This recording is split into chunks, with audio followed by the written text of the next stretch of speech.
Oh, we got a hell of an episode for y'all today.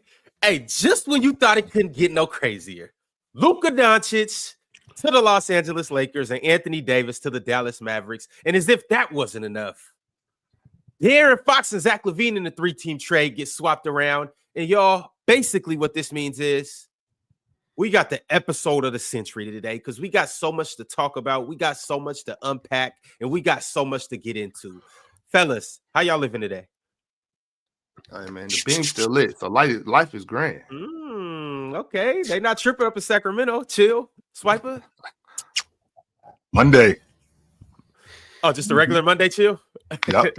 Just a regular Monday in the office? Another day in the office, chill. Y'all see that smile on your face? A regular 20 and 20 day. That's all it is. 20, 20, and 16. That's all it is. Regular DeMontis Sabonis. All right. That's all it is. Y'all, before we get into everything, because y'all know we got a lot to get into. Once again, like I said, as if this couldn't get any more special on a Monday with so much to talk about, we got some honorary guests that wanted to pull up and talk hoops with us today and talk about the most insane trade in NBA history.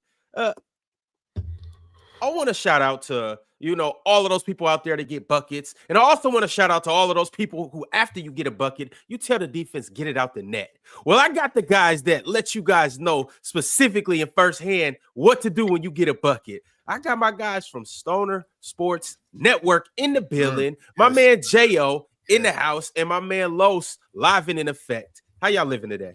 Living good, bro. Living good. Appreciate y'all having us on, man. This is epic day, bro. Epic day. So perfect time to drop some good ball.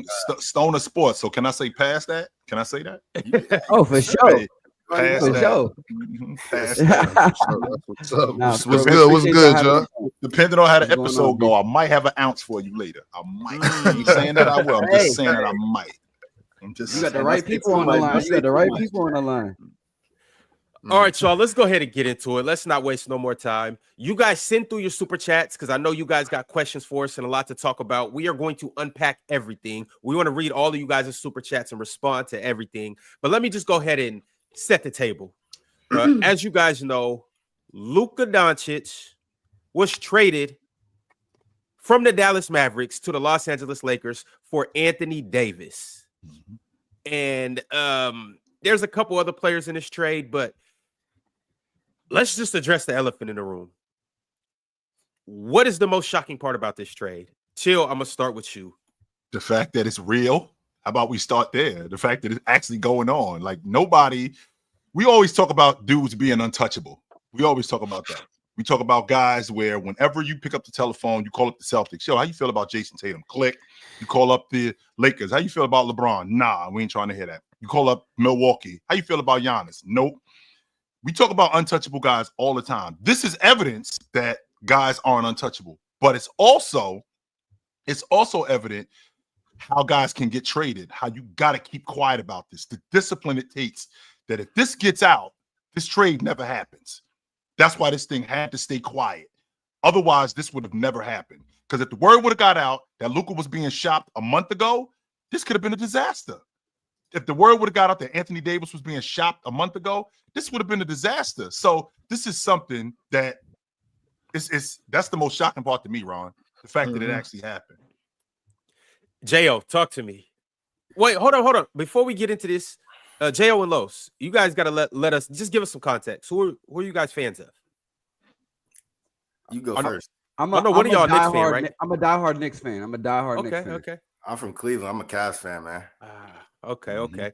So talk to me, J.O. How do you feel about this? The most shocking part to me is that the GM did this trade without asking anybody. Like, he didn't talk to J Kidd. He told us, I didn't ask J Kidd. I didn't ask nobody. It was me. I made this decision and it's all on me.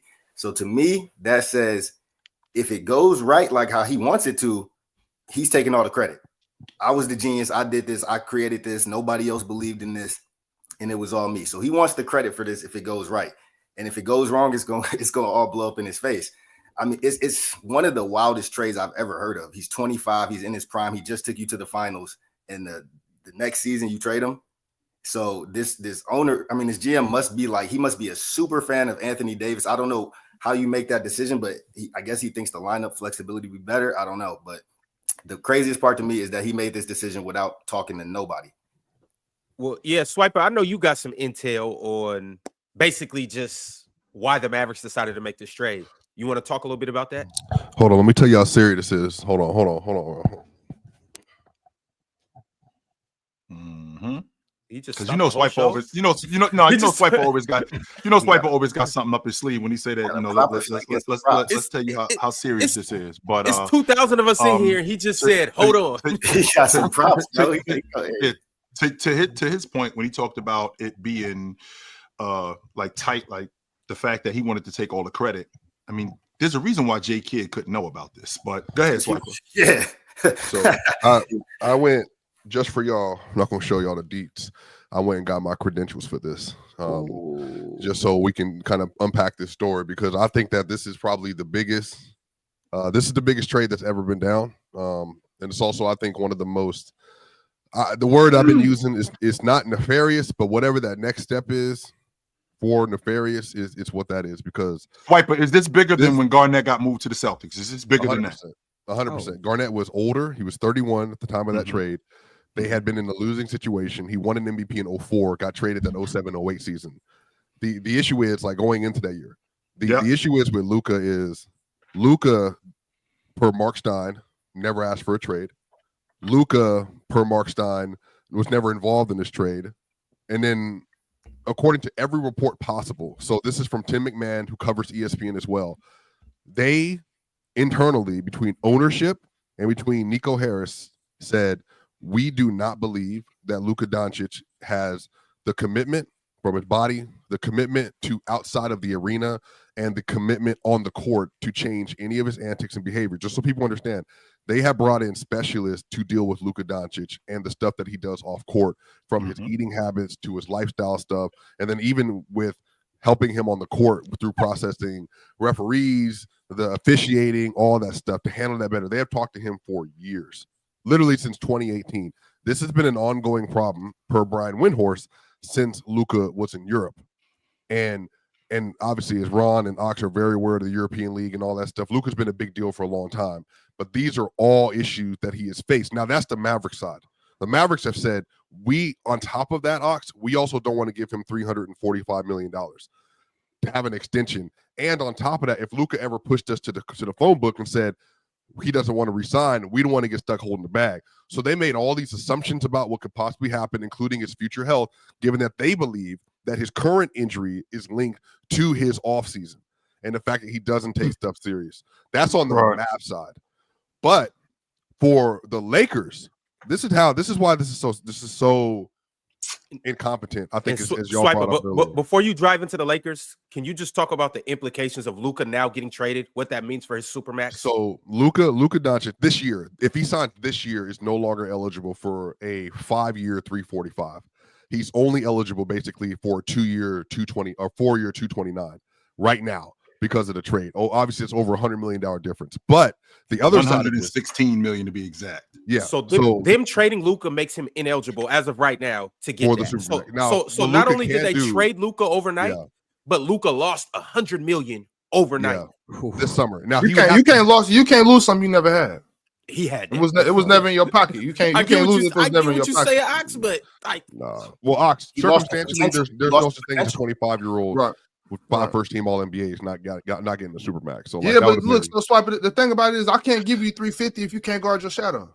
No, that's not true. Respectfully, I can't give you $350 if you can't guard your shadow. That's respectfully, that's just not true. No, you don't. Respectfully, nothing. I don't even know what you mean by that. I'm saying respectfully, that's not the biggest. If he couldn't play defense, that's one thing. It was just there's everything else that they were concerned with. But the real kicker is, Ox, is him and Rob Pelinka. People don't realize Rob Pelinka and Nico have known each other since Rob was an agent, and they were both making deals with Nike because Nico was in the Nike circuit.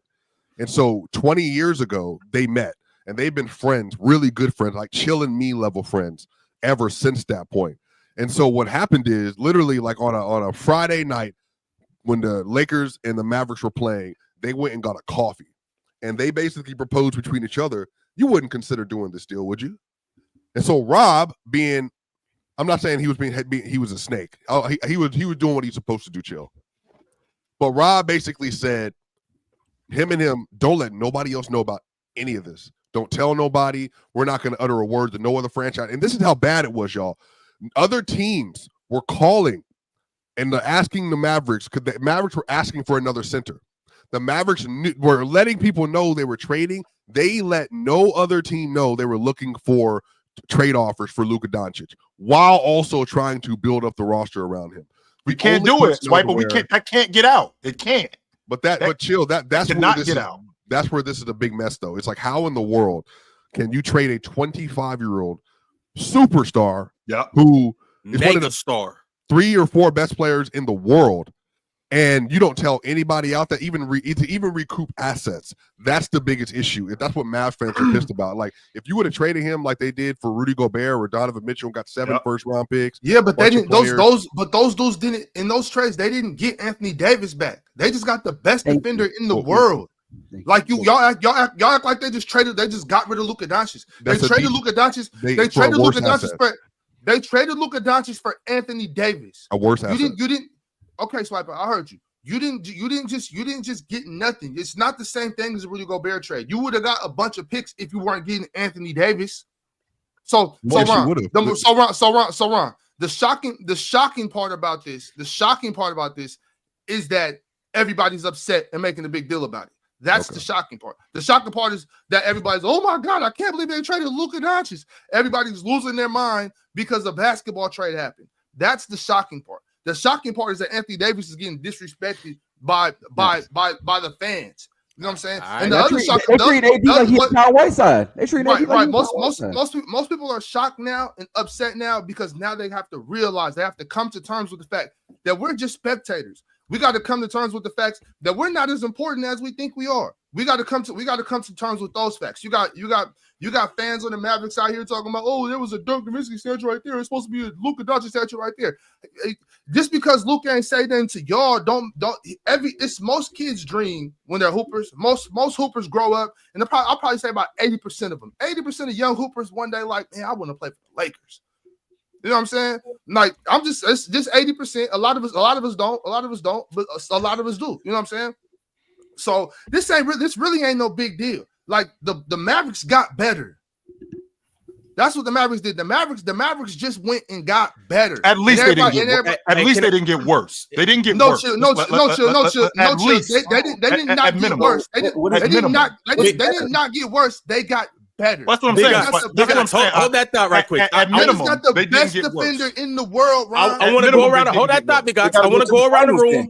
I want to go around the room, and I gotta ask everybody. I don't need a long answer. And Los, we still need to hear from you. But I just gotta ask you: Did the Lakers get better, or did the Mavericks get better, or did they get worse? Chill, man. Go ahead, Los. Go ahead, Los. I was gonna say Mavs definitely got better. They in a win now mode. And I think that Kyrie got a lot more to give than what he's been given. And I think the Mavs know that he could be the lead guard out there. So now I'm rocking with the trade. I think Mavs got better for sure.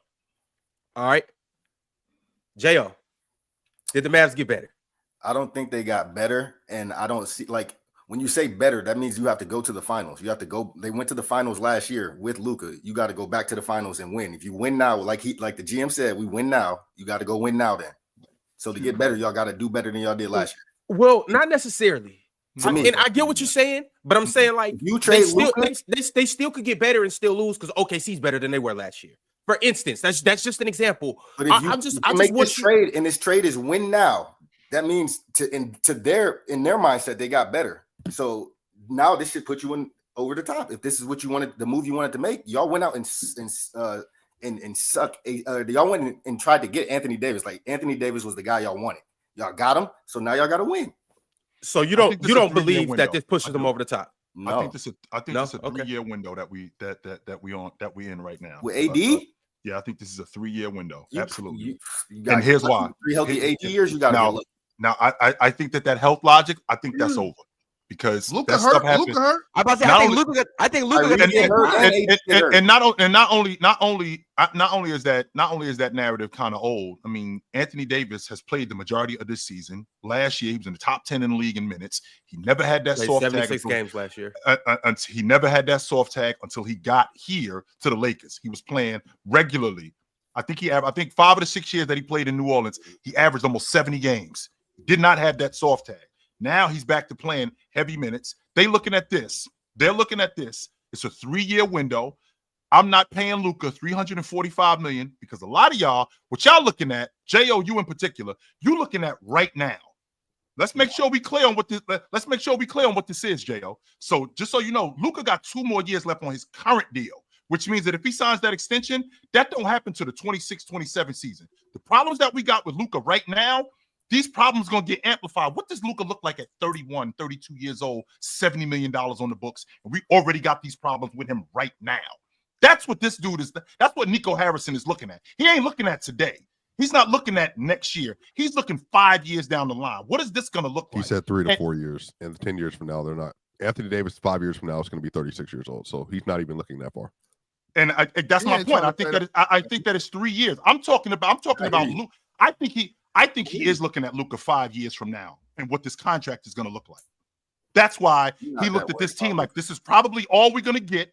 Usually when teams move on from guys, even though we've never seen a trade like this where superstars get traded for other superstars. More times than not, when a superstar gets traded, it's for somebody that's less than. We don't really see 2 top 10 guys get moved at the same time for each other. That doesn't really happen. But I think Nico Harrison, I think he looked at this Luka situation like, I probably got everything that I'm going to get out of him.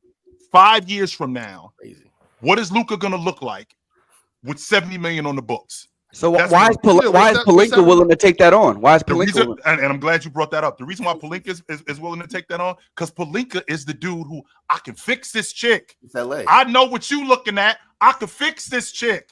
I see what it is. And I can so fix he's bringing her out to BBL land. I see what you're looking at. I can fix this. I know what you're looking at, and I know how she was with you. I can fix this though, and I could get back what all of that stuff was. And I'm going to tell you right now too, what this is going to look like. It's going to be the same thing that will happen remember with the Lakers when they moved off of Shaq. Yo, y'all made a mistake. Shaq comes to Miami. He's in ridiculous shape. How old was Shaq? They end up 32 years old, something like that. We still had the same issue though. We still had the same problem. Health, the way he took care of himself, that was an issue. Shaq comes to Miami. He gets himself in great shape. He's in the MVP conversation, and they win the NBA championship.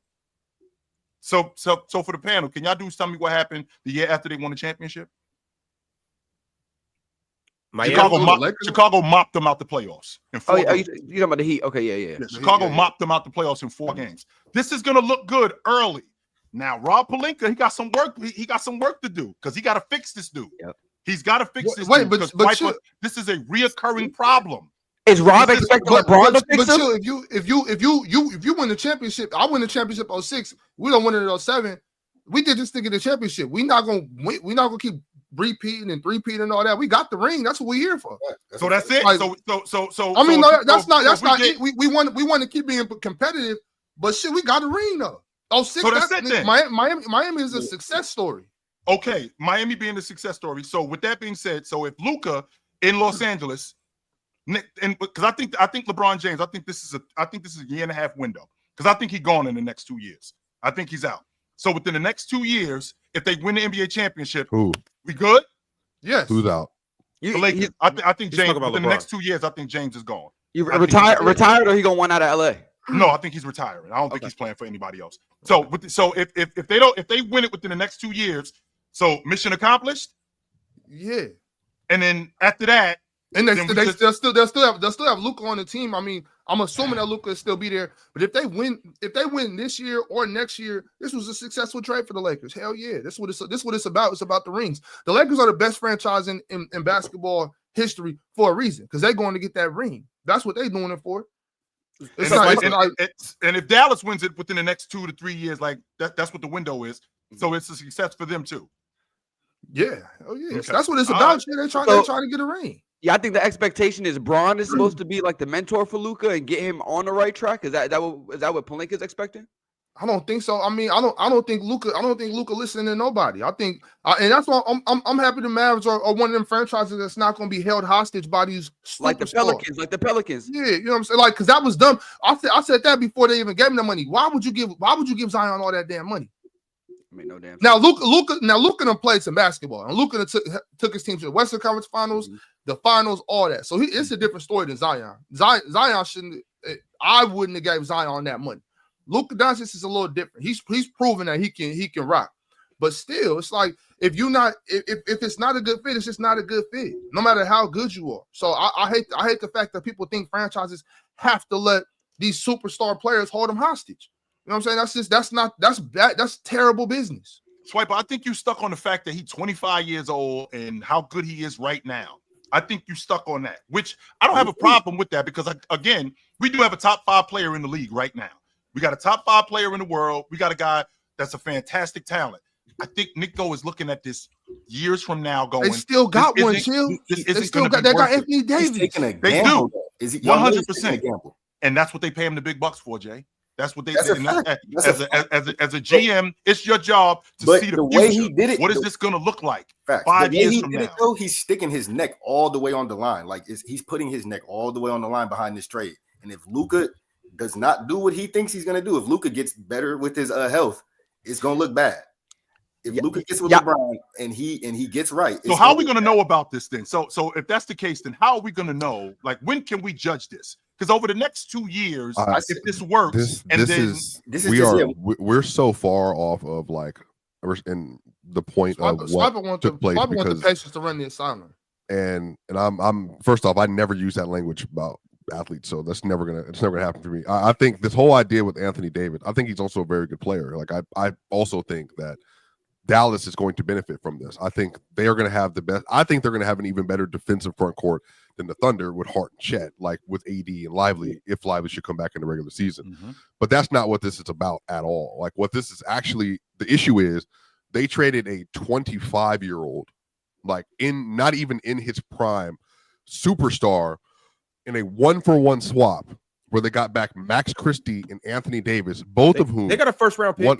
One first-round pick 39. That means almost nothing. Okay. And then on top of that, because Luka's going to be on that team, and they're probably not going to be all that bad. That's the first thing. And then the second thing about this, it's Anthony Davis, as good as he is,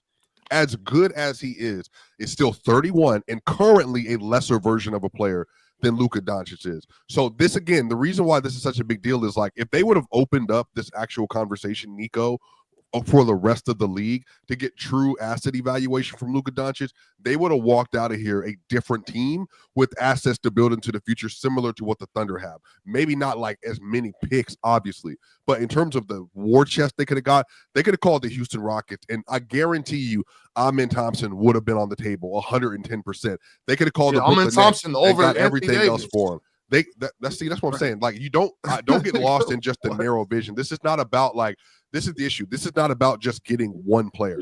Amen Thompson, the reason why that's such a big deal, the dude is what, 21? He just turned 21, him and his brother. Why y'all so fixated and fascinated on getting fact younger? That you're building because so now we're going to open up to the whole other side. That's what this is One of the about. other speculations why they made this trade, one of the other speculations is completely tied to ownership and the naming rights to have a gambling site in Texas and wanting to be bad later on in the 2020s. That's a whole nother issue because people got to remember, Mark Cuban doesn't own this team.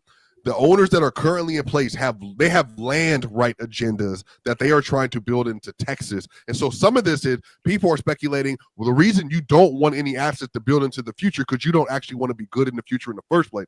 But I'm not even going to go there. That's a whole other avenue of this. I'm just talking strictly from a basketball standpoint. Ox, if your point is you want to get better and you want to build into the future, prototypically for a player this young, you would want to have assets that you can actually carry you into the future beyond 3 to 4 years, because this kind of player you have in your franchise, the next 10 years for Luka, can we at least agree on this?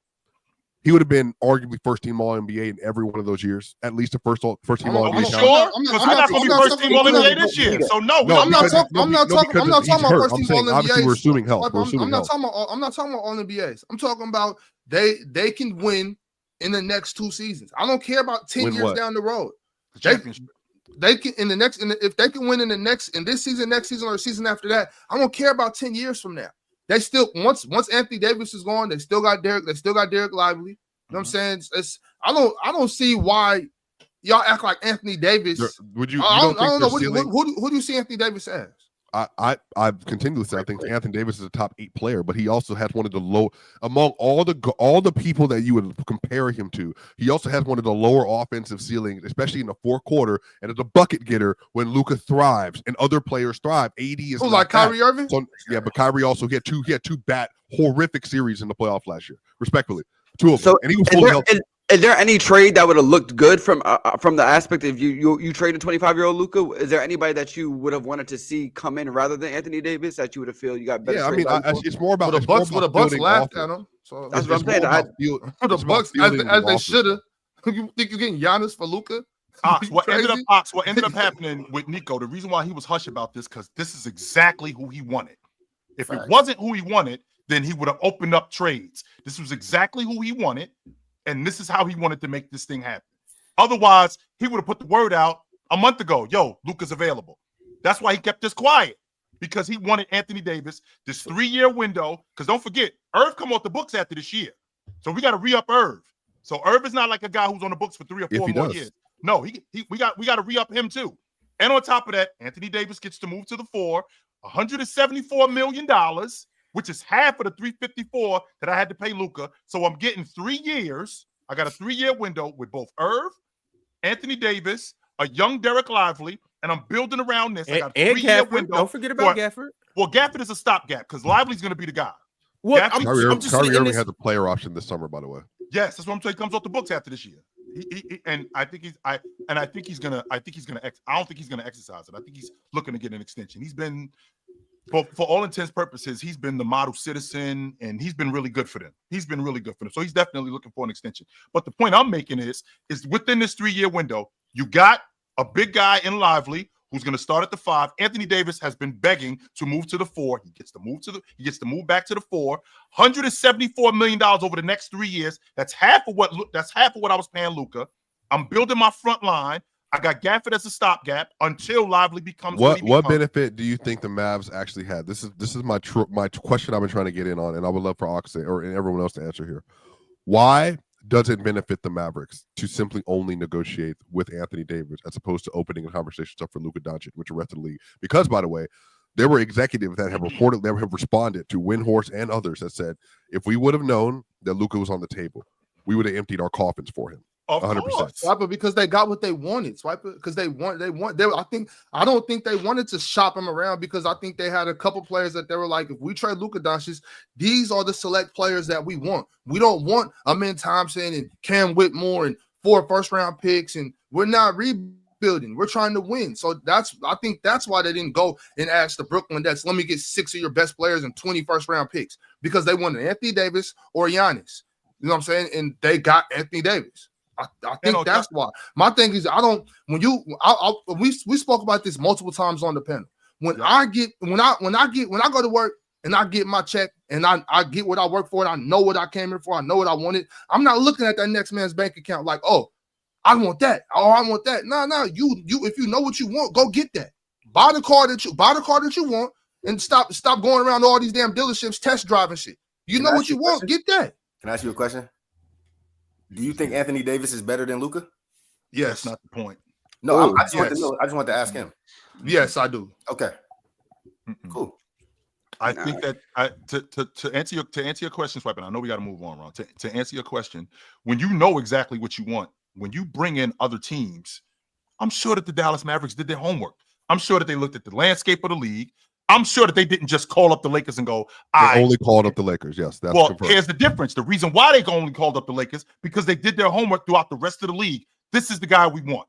They didn't involve anybody else because they knew after doing all of their homework, this is the guy we want. He's been talking. So they took a worse player and chill. But even with that, they took a worse player with a larger injury history than Luka Doncic and an older player, worse player, more injury issues. With a larger injury issue, and now we got a 25-year-old who has an injury, who's been injured, and on top of that, he's gonna get older. With him getting older, I got to who's already substantially better than Anthony Davis. I'm not gonna say. I think he's better than Anthony Davis. I won't argue that. I will not argue that. I do think he's better than Anthony Davis. However, I think Nico is looking at the future. That's what I think he's looking at. That's why he moved off of Luka, and I think he got everything that he was looking for. It's crazy that.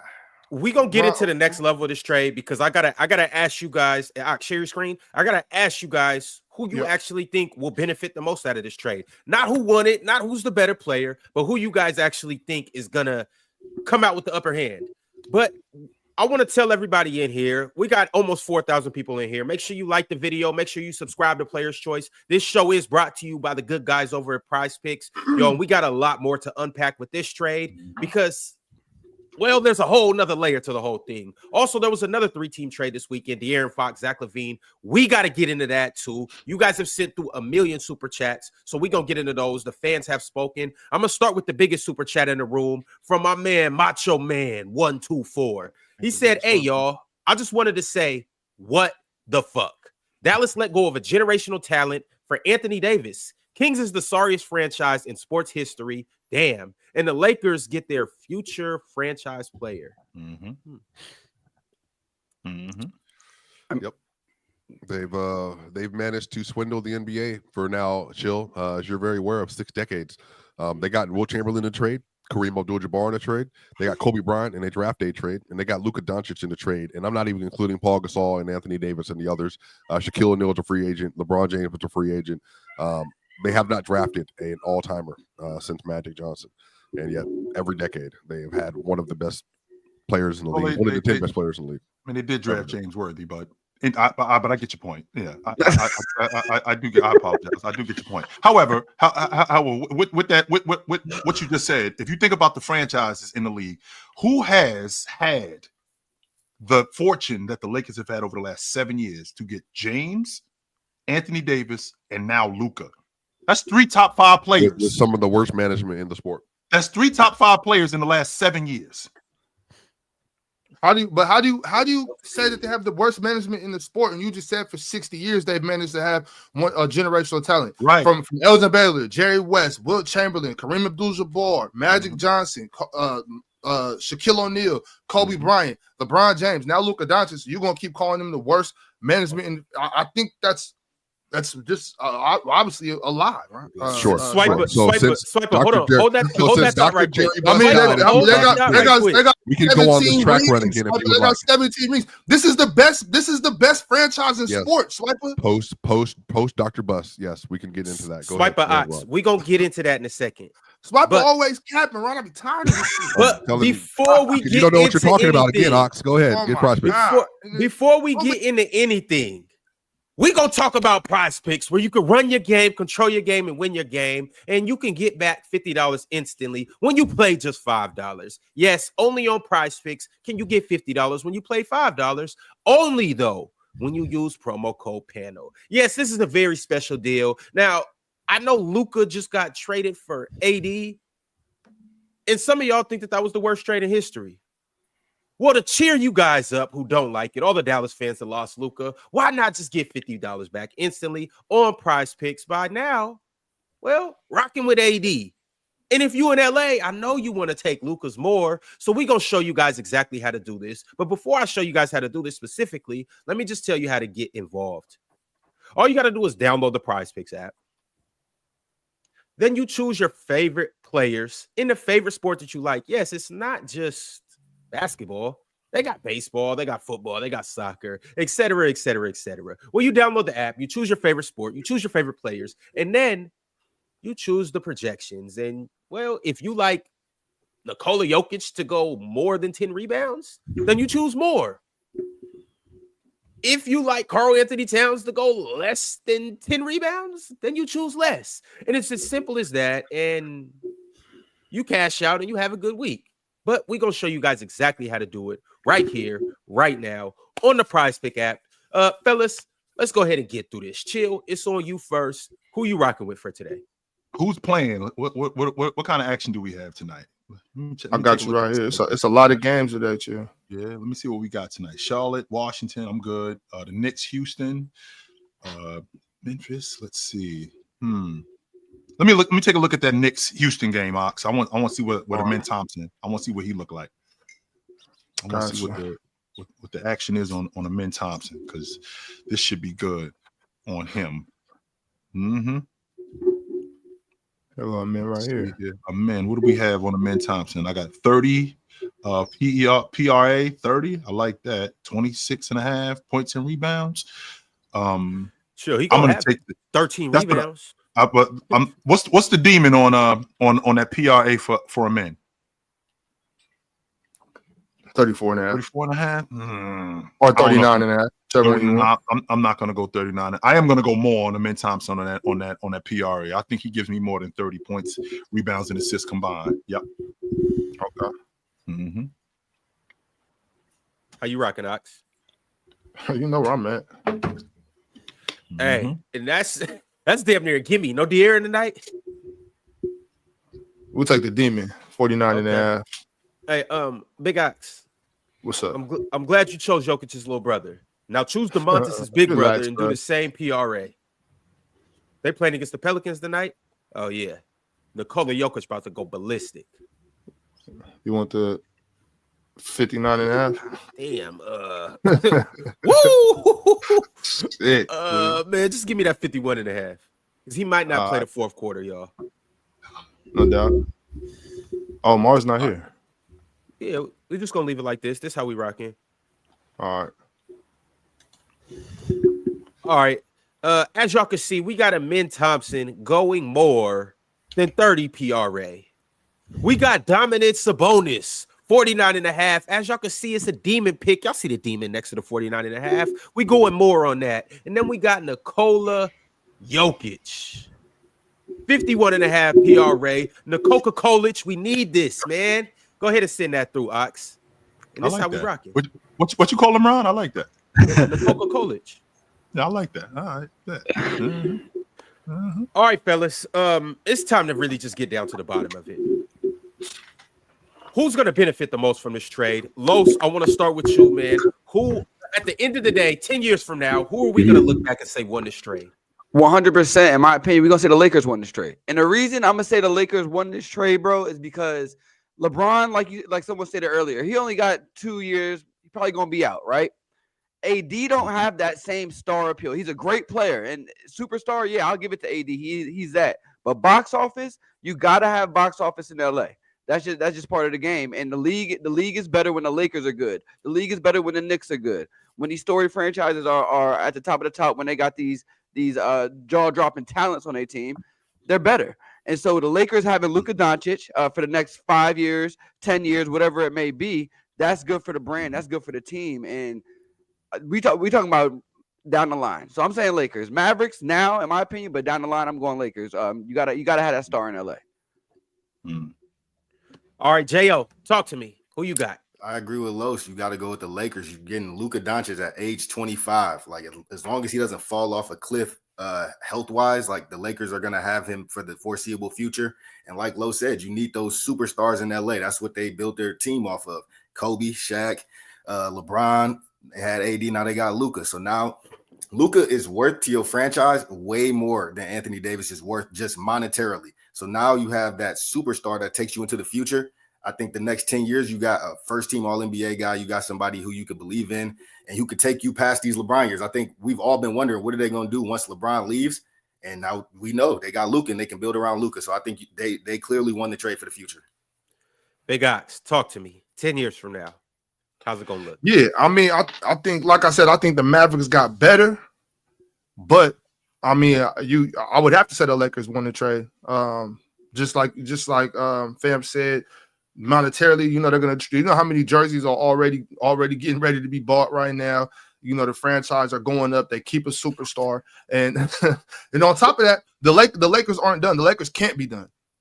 I mean, it's no way the Lakers can be done. By Thursday, they're gonna have to go get, somebody. Miles. Nick I didn't even think Nick Claxton. Well, Rob and Mitch always hurt, so I don't know about those two. But between Nick Claxton, Miles Turner, DeAndre Ayton, Wendell Carter, Clint Capella, somebody, they're gonna have to go get something. So the Lakers could have also won, not necessarily in the future, but for this season as well, if they go get the right piece. Because, like I said, there's no way they're done. You can't waste LeBron years. You know what I'm saying? So they got to go get somebody now.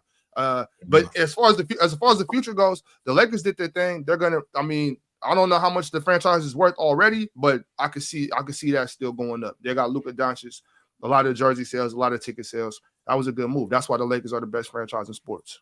I see what I see exactly what Dallas is doing, and I think it could work. I do. Over the next 3 years, I think it could work. For the long term, though, you got your superstar in Luka, and they're looking at it like they can change him. They're looking at it like he can be the guy that they can change, and he could be their guy for the next eight years. And they could get him on a regiment, and they could get him more discipline, and he could be what Laker allure has always been. He could be that dude. But for the short term, for the next 3 years, I see what Nico Harrison is doing. I do. I see it. So ultimately, who do you think won though, Chill? I still gotta see it from Luka, because even though he's been awesome, right? Even though he's been awesome over the last 7 seasons, he's been awesome. To your point, Ron, you're talking a decade from now. So when Luka's 35 years old, what does this trade look like? Dog, I'm talking this year, Chill. I'm talking next year. Luka is by where is this coming from? Like, this is what I'm saying. Luka hasn't been in Anthony Davis conversation since year 2 or 3. And nobody says that he isn't. What are you talking about? Who won, lost? You know who won. He asked you know who won the trade. Why are you doing 10 years for Luka? That's what he said. Do this year. Do next year. Every year for every other year that Anthony Davis is in his prime, Luka Doncic is going to be approaching his prime and then exceeding where he is now. Luka's 25. By the time we get to 3 years from now, Luka's going to be 28, and AD's going to be 34. What are we yapping about? You're doing 3 years. Do 2. Do 1. Matter of fact, do February 18th when Luka debuts. It's obviously the Lakers won the trade. Like, we don't have, I think for the sake of the narrative, I get it. Ox, I'm with you. I think the Mavericks are going to compete. I think they're going to be nice. They're going to have one of the stoutest defenses in the world. You know what? I'm cool. Ox, I like Kyrie. I like Spencer Dinwiddie. I like Hardy. I like Clinton Grimes. They don't have to move off that. They can say if they just want to stay here, see how it goes, no issue with that. But let's not do this. Like, I understand people don't like Luka. See, this is the problem I understand that people don't like the antics with Luka. Luka is clearly a better player now and will be in the near term. The reason in the short term and long term. Why they moved off of him because of exactly what you're talking about. The opposite of what you're talking about. And he's still better. That's why they moved off of him. And he's still better. In the future, he doesn't think that Luka is going to be that. That's why he moved off. Anthony Davis isn't going to be there. So now what? So what happens when Anthony Davis is done? I'm glad you brought that up, Swiper, because with Anthony Davis, this is short term. This isn't 8-9 years with the Lakers. So you got off a 25-year-old who we think is going to keep getting better throughout. You said Anthony. You said Anthony. Why do we think it's going to keep getting better? That's what I was gonna say. Like, why is he gonna keep getting better? Well, that's the problem, Chill. Because Swiper keep talking about his age. He's 25, so he has to keep getting better. That's just not how it works. He's better. If you don't take care of yourself, if you don't take care of your body as a professional athlete, then your prime isn't what you think it is, Swiper. Just because you keep saying a number, it doesn't mean he's going to be better at 28. If you don't take care of yourself as a professional athlete, you don't take care of your body, you're not going to get better from 25 to 28. Sure. You're not going to get better. And nobody's arguing him being a better player, Swipe, but nobody is arguing. And again, you're comparing him. You're comparing who won the situation. So let's just say Luka doesn't get better from this point on. Let's just live in that world. I'll stay in that world. He's still better than Anthony Davis. Yes, clear as day. Okay.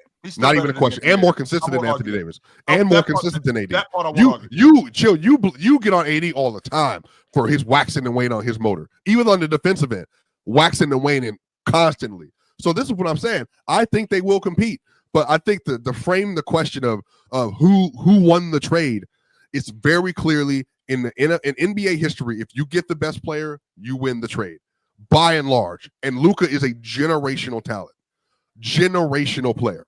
Anthony Davis is a great player. I think he brings a lot of special things to the game. But just even from like a floor-raising standpoint, like when you need to get to the playoffs and I need somebody to show up for me every single game, if Luka Doncic is healthy, which we've seen in all of his playoff runs but one, he's been one of the best playoff players we've ever seen, ever seen. So, maybe I disagree. Ron, real quick. Imagine giving the dude $75,000 a year, and you watch. $75 million. Imagine giving the dude $75 million. Right. Imagine giving him $75 million a year, and he just on defense doing this. just looking around, just not going nowhere. Imagine giving somebody $62 million a year to Anthony Davis, Ron, and every time he sees 15, he crumbles every single time. He literally can't beat him. He just beat Sabonis for the first time in his life, not even a year ago. Not even a year ago. He can't play versus strong center, but nobody brings it up. He still beat him though. Beat who? He still beat him though. Who? Sabonis? Oh, you don't have to worry about it. Guess what? You're the one. Chill. Set your watch. 4 and 5 seeder right now are the Lakers and are the Nuggets. Nuggets keep moving up. Mavericks do whatever. First round, you're gonna see again. Anthony Davis versus Jokic. What's gonna happen again? Can't nobody do shit with Jokic. Can't nobody do shit with Jokic. Is any other GM doing this? That's the funny thing.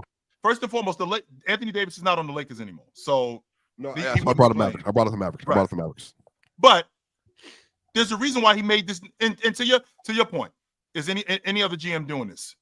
No, well, that's what separates the great GMs from the average GM. How do you know he's a great GM? We're gonna find out. Only time will tell.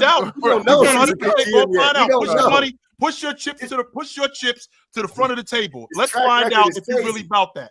Hell yeah, because I see what he's looking at. I do. I see it. We've been Luka hold on, Ox, you gotta chill for a second. You gotta chill for a second. All right, go ahead. I'm all right. Arch Prime sent through $100 super chat. He said AD is terry cloth. That means he's very soft. Luka is top 5 and 25 years old. He had his best year last year and reached the finals. Come on, you guys sound ridiculous. Thanks, PJ. Thank you, PJ. Thank you, Bam. Shout out to you, Bam. By the way, have we ever seen someone this at this point in a career, fresh off of a finals appearance, get traded like this? That's crazy to me. No, James. I don't think so. And it was just the East finals. It was the East semifinals. I'm sorry. He didn't get traded. traded. Ron didn't get traded, though. He didn't get traded. Yeah, he did. He did get traded. It was a signing trade. Okay. Oh, right. Okay. He got traded. But yeah, that's the craziest part. What are you talking about? He's fresh off a scoring title, fresh off a championship appearance. And that's the crazy part to me. Like, what between then and now?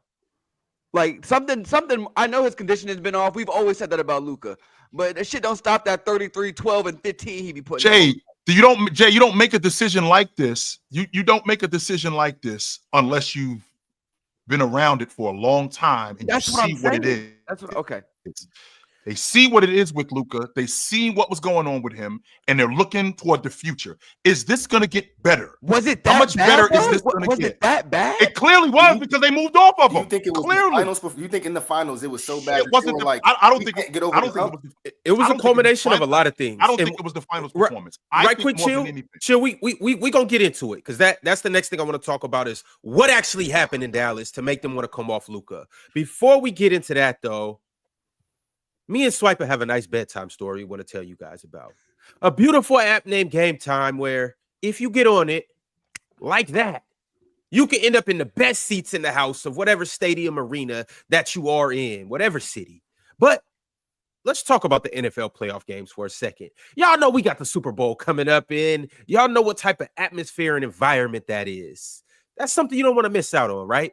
I mean, just imagine going to the first Laker game where Luka's there, or the first Mavericks game where AD's there. But the problem is getting the tickets. That's where the circus and the zoo starts. Unless you've got the GameTime app, which is the MVP of all ticketing apps. There's no competition, period. So let me break this down for you how it works. GameTime makes buying tickets so easy that even your granny can do it. 2 taps on your phone and boom, you're in. You want to see the best view in the house? Or you want to see your tickets before you get it? Don't even worry. GameTime will show you your seats before you buy them. Don't want to have to deal with sneaky all-in fees? Well, GameTime makes that possible. Oh, in last-minute tickets. GameTime got you all the way up to kickoff. Or even after the game starts, they got tickets for you. But wait, there's more. The GameTime app guarantees that you are covered like a lockdown defender, like Anthony Davis. Not Luka. They got you like AD. If you found cheaper tickets in the same section or row, they'll credit you 110% of the difference. Did you lose your job like the Mavs GM might be in a couple years? Don't worry, they'll refund you. Did the event get canceled? Don't worry, they'll refund you. They even have 24-hour return policy, no questions asked.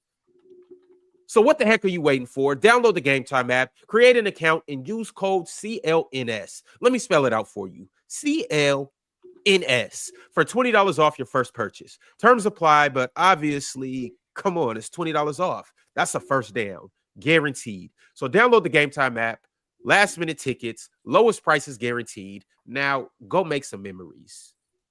And let's get back into it, fellas. So in case just to add some context to this whole thing, the Mavericks had said that Luka Doncic was pushing 270 pounds. So that's the first layer of things, is they were tired of his conditioning. Look out there looking like me. But also, the Mavericks did not believe that Luka Doncic. It's not that they didn't believe that he would re-sign long-term, but they didn't view him as a franchise-building block moving forward, just due to his attitude issues, his inconsistency in terms of his conditioning, and all of this other stuff. So that leads me to ask you guys, is Luka a liability? He was a liability before he was 270. I was gonna say the same thing. I mean, he was a defensive line.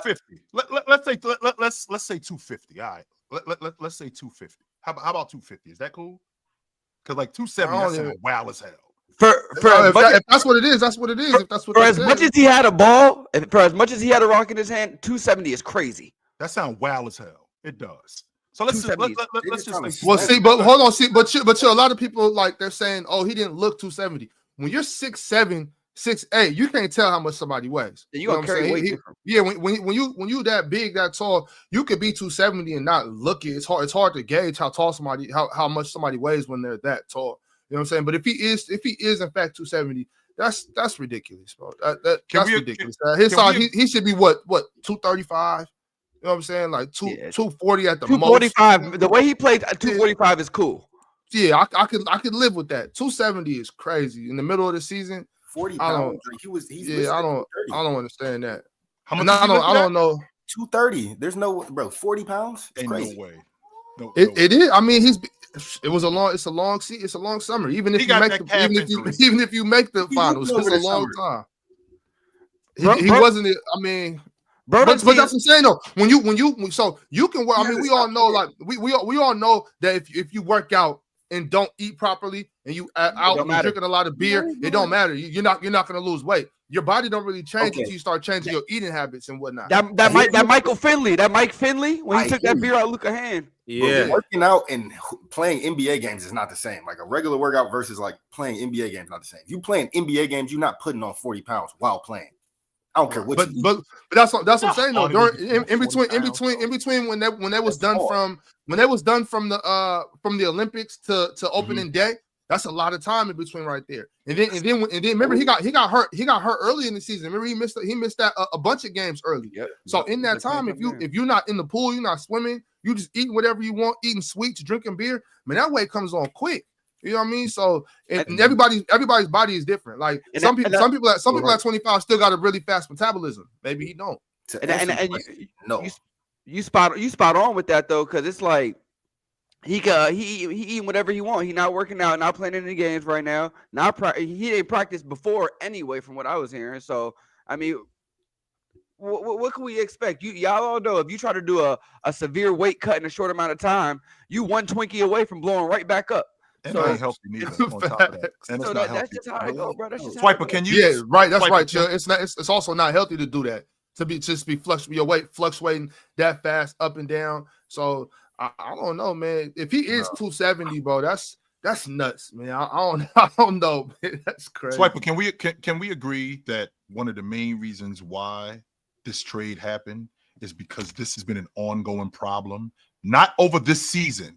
For years, this has been an ongoing problem. I appreciate what you're looking at with Luka, with his game. I think Luka the best scorer in the game. I don't think it's a better scorer in the game than Luka, and I won't argue that. And I never question Luka's game. The question is with Luka's health and the way he takes care of his body, can we agree that this has been an ongoing problem over the course of the years? On top of that, the fact that now we're looking at the NBA money increasing the way it's increasing. Swipe, we talking $300 and almost $50 million. I'm investing this in you over the next 5 years, which, by the way, and before you answer that, I want to make sure that we're clear on what a contract extension is for those who don't know. Luka still got 2 more years on the current deal, which means that if he signs that Supermax, he's 28 years old, and he's got 5 years on that deal. We got this problem with him right now. What does this problem look like 3 years, 4 years from now at 31 years old? I can appreciate his game. I can dig Luka's game. What does this problem look like in 2029? What does this problem look like in 2031? What does this problem look like? Well, you said 3 to 4 years from now he'll be 31. 3 to 4 years from now he'll be 28 and 29. He'll be so 29. Still be very young. I already said, and I've confirmed this. Like, to me, this is a huge indictment on Luka Doncic. Like, and he should take this personally. That your team felt that you were such a problem child that from the ownership to the front office to the coaches, including Rick Carlisle, because he wouldn't resign with the Mavericks either. All of this goes back to Luka and him not taking care of himself and the antics and any other character issue that are related to basketball. I'm not talking off-court character issues. I'm talking strictly about the hoops. I think that Luka should take this personal because this obviously matters. Like, you don't see 25-year-olds shipped out. And again, it's not like they asked him, and he didn't prompt them for a trade. This was brought to him, and he was moved with no involvement whatsoever. That is just very, very, you don't see that. I'll just say it like that. That just doesn't happen in the league. Superstars are typically notified about adjustments to the team, even if they're after the fact.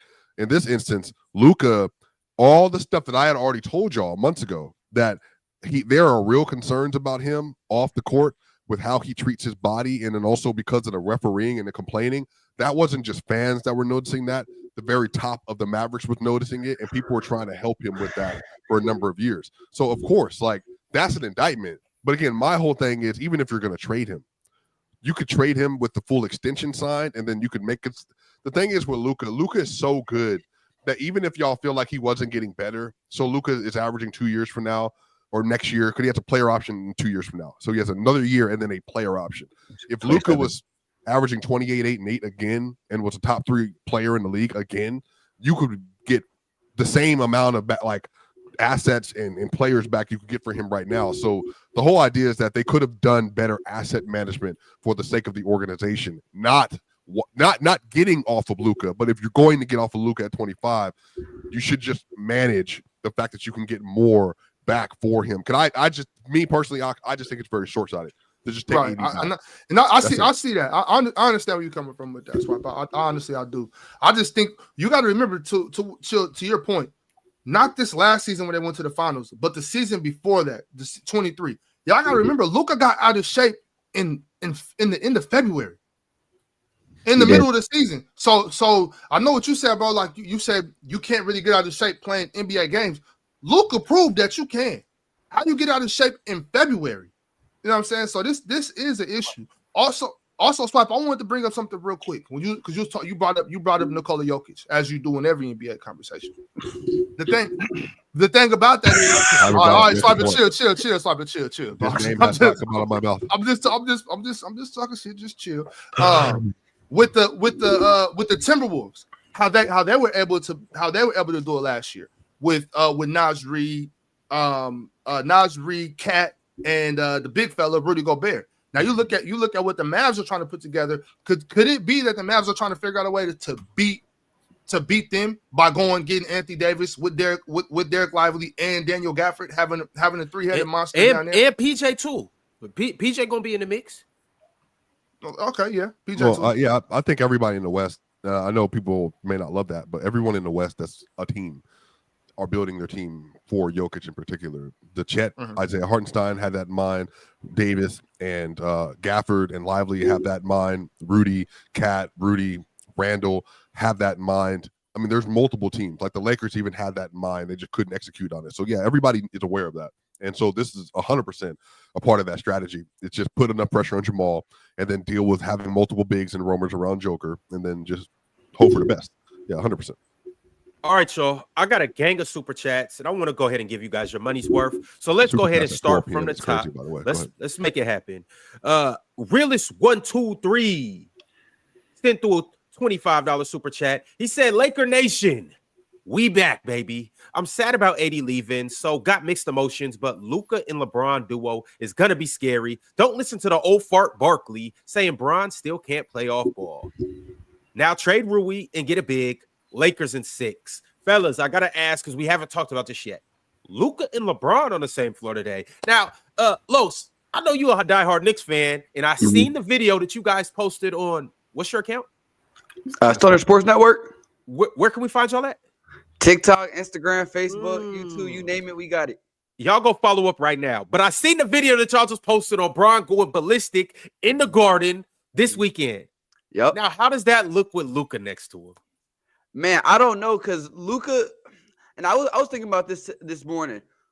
Is Luka ever going to be able to play with another great wing player, another great guard? And I say that because he doesn't play well off ball. He hasn't shown that he can play well off the ball. And so LeBron and him both want to dominate the rock. Lakers don't got no true point guard. I mean, Austin Reeves is hooping. He doing what he can. But I don't think they got a true point out there. Luka's now the true point, obviously. But Bron not really. I don't know. That the off-ball situation on both them guys is not looking good to me. And that's why I always wonder if Luka could play good with another guard or another wing player. Because with Kyrie, it looked good sometimes. But when Kyrie had the rock, Luka just stand there. So I don't know how that's going to look, but that's just where I'm at. Well, wouldn't that be number one? Wouldn't that be a product of the offense? That's number one. Number two, James already proved he could play off ball. He played with Kyrie Irving, and Kyrie Irving shot more shots than him. And I think they won a championship that year. So he proved that he could play off the basketball with a dude like Luka. I mean, with a dude like Kyrie Irving. So he could play off the ball. That was a long time ago, though. That was a long time ago. And I'm glad you brought that up because I think this season, James is playing off the ball this season more than he has his entire career. I think this year he's playing more off the ball. So now you bring him with Luka, who needs the ball in his hands. James is older.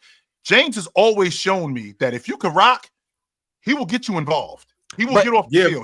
What's the problem with the Lakers though? Lakers don't run no offense. That's the problem anyway right now. They're not running no sets. So it's just basically LeBron create, AR create, and go from there. I think that's the problem with the Lakers. All in all, right now they don't run offense. Well, I want to know how does it work? Because when you get traded right here, that means you can't get traded again, to a certain extent, right? Like, how does that work? No, they can be traded. What is it, Swiper? They can be traded again. I mean, yeah, I know, but like, what's the when though? What's the timeline until when they can be traded again? Because I want to know how fast LeBron get Luka up out of there. Now, like they can be traded again. Now they can be rerouted. I'm saying, y'all know Bron make the moves. Bron make the moves. When he over there catching grenades for 10, he gonna be like, yo, I can't catch grenades. You know what I'm saying? You saying it's not working? I'm saying, yo, chill. Have you ever seen Bron with a grenade launcher catching the ball with 2 seconds left on the shot clock? He gonna be pissed at Luka. Like, bro, get him up out of here, Rob. We done. That didn't work out. Got to deal with this. When is Bron gonna get Luka up out of there next? Oh my God. When have we seen Bron play with another superstar and it hasn't worked? Bro, okay. I'm glad you said it. This is the first time Bron has played with somebody better than him. I agree.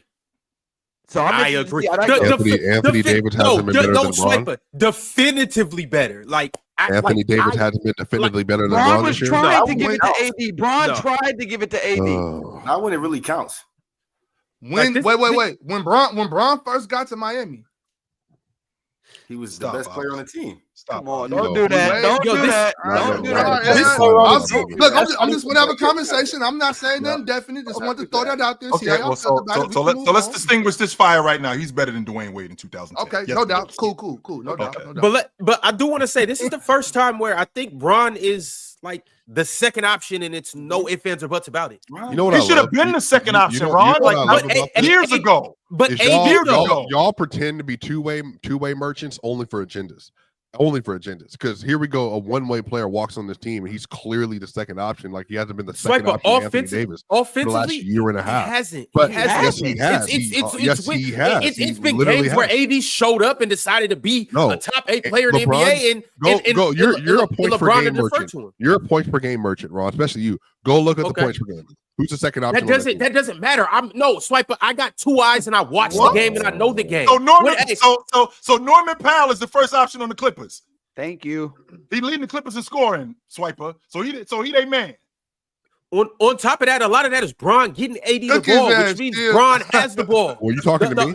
The offense goes through Bron's hands this year. Yeah, I don't offense runs through Bron. Yeah, but the offense still runs through Bron.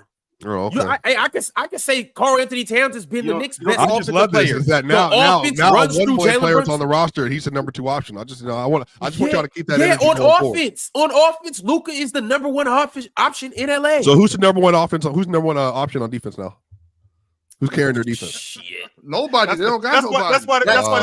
Vandal back. Because Jackson Hayes. That's why the phone's still ringing. But that's right there. What you said. But that supports the original point. AD the best 2-way big in the league right now. He what? Easy. Best 2-way big. He's the best 2-way big in the league. He's the best defender in the world. Yeah. So the Mavs ain't get chopped liver for Luka. So that kind of that goes inside of that. Like we talking about optional defense, number 2 on Luka and LeBron. This is going to be exciting. That's this what is we're going doing. This is going to be fun to watch. It's going to be crazy. Hey, because Bron kind of. We question Bron every now and then because it's like, okay, you're 40. You gave us a game where you only scored 16. Why do we question this man? No, this is we need to stop doing that. No, we do that, and then he comes to the Garden and gets a triple-double the way he got it. Now it's like, hold on, he still got it. So now it's like, I think that this duo between these two is not only going to be spectacular, but I just can't wait to see the next move that the Lakers make. Because honestly, when you break it down, they are a Nick Claxton away from really being a problem. From what? What kind of problem, Ron? Swiper, you could do this if you want to. I'm asking. We are talking about Luka Doncic, who you know just wait. You know where he going with this, Ron? You know where he going because when you're talking about Denver, he's talking about having to deal with Joker. I haven't brought up Denver this whole show. You didn't bring up you just because you call him 15 don't mean you ain't bring him up. You said you haven't brought him up this whole show. You literally just brought him up. Somebody answer the question directly. You asked me, so go ahead, chill. I'm doing all this yapping, especially May I, Ron? May I, Ron? Be shush, just like I said on Twitter. Shush. So it can't be 15. I'm here for one reason today, Swiper.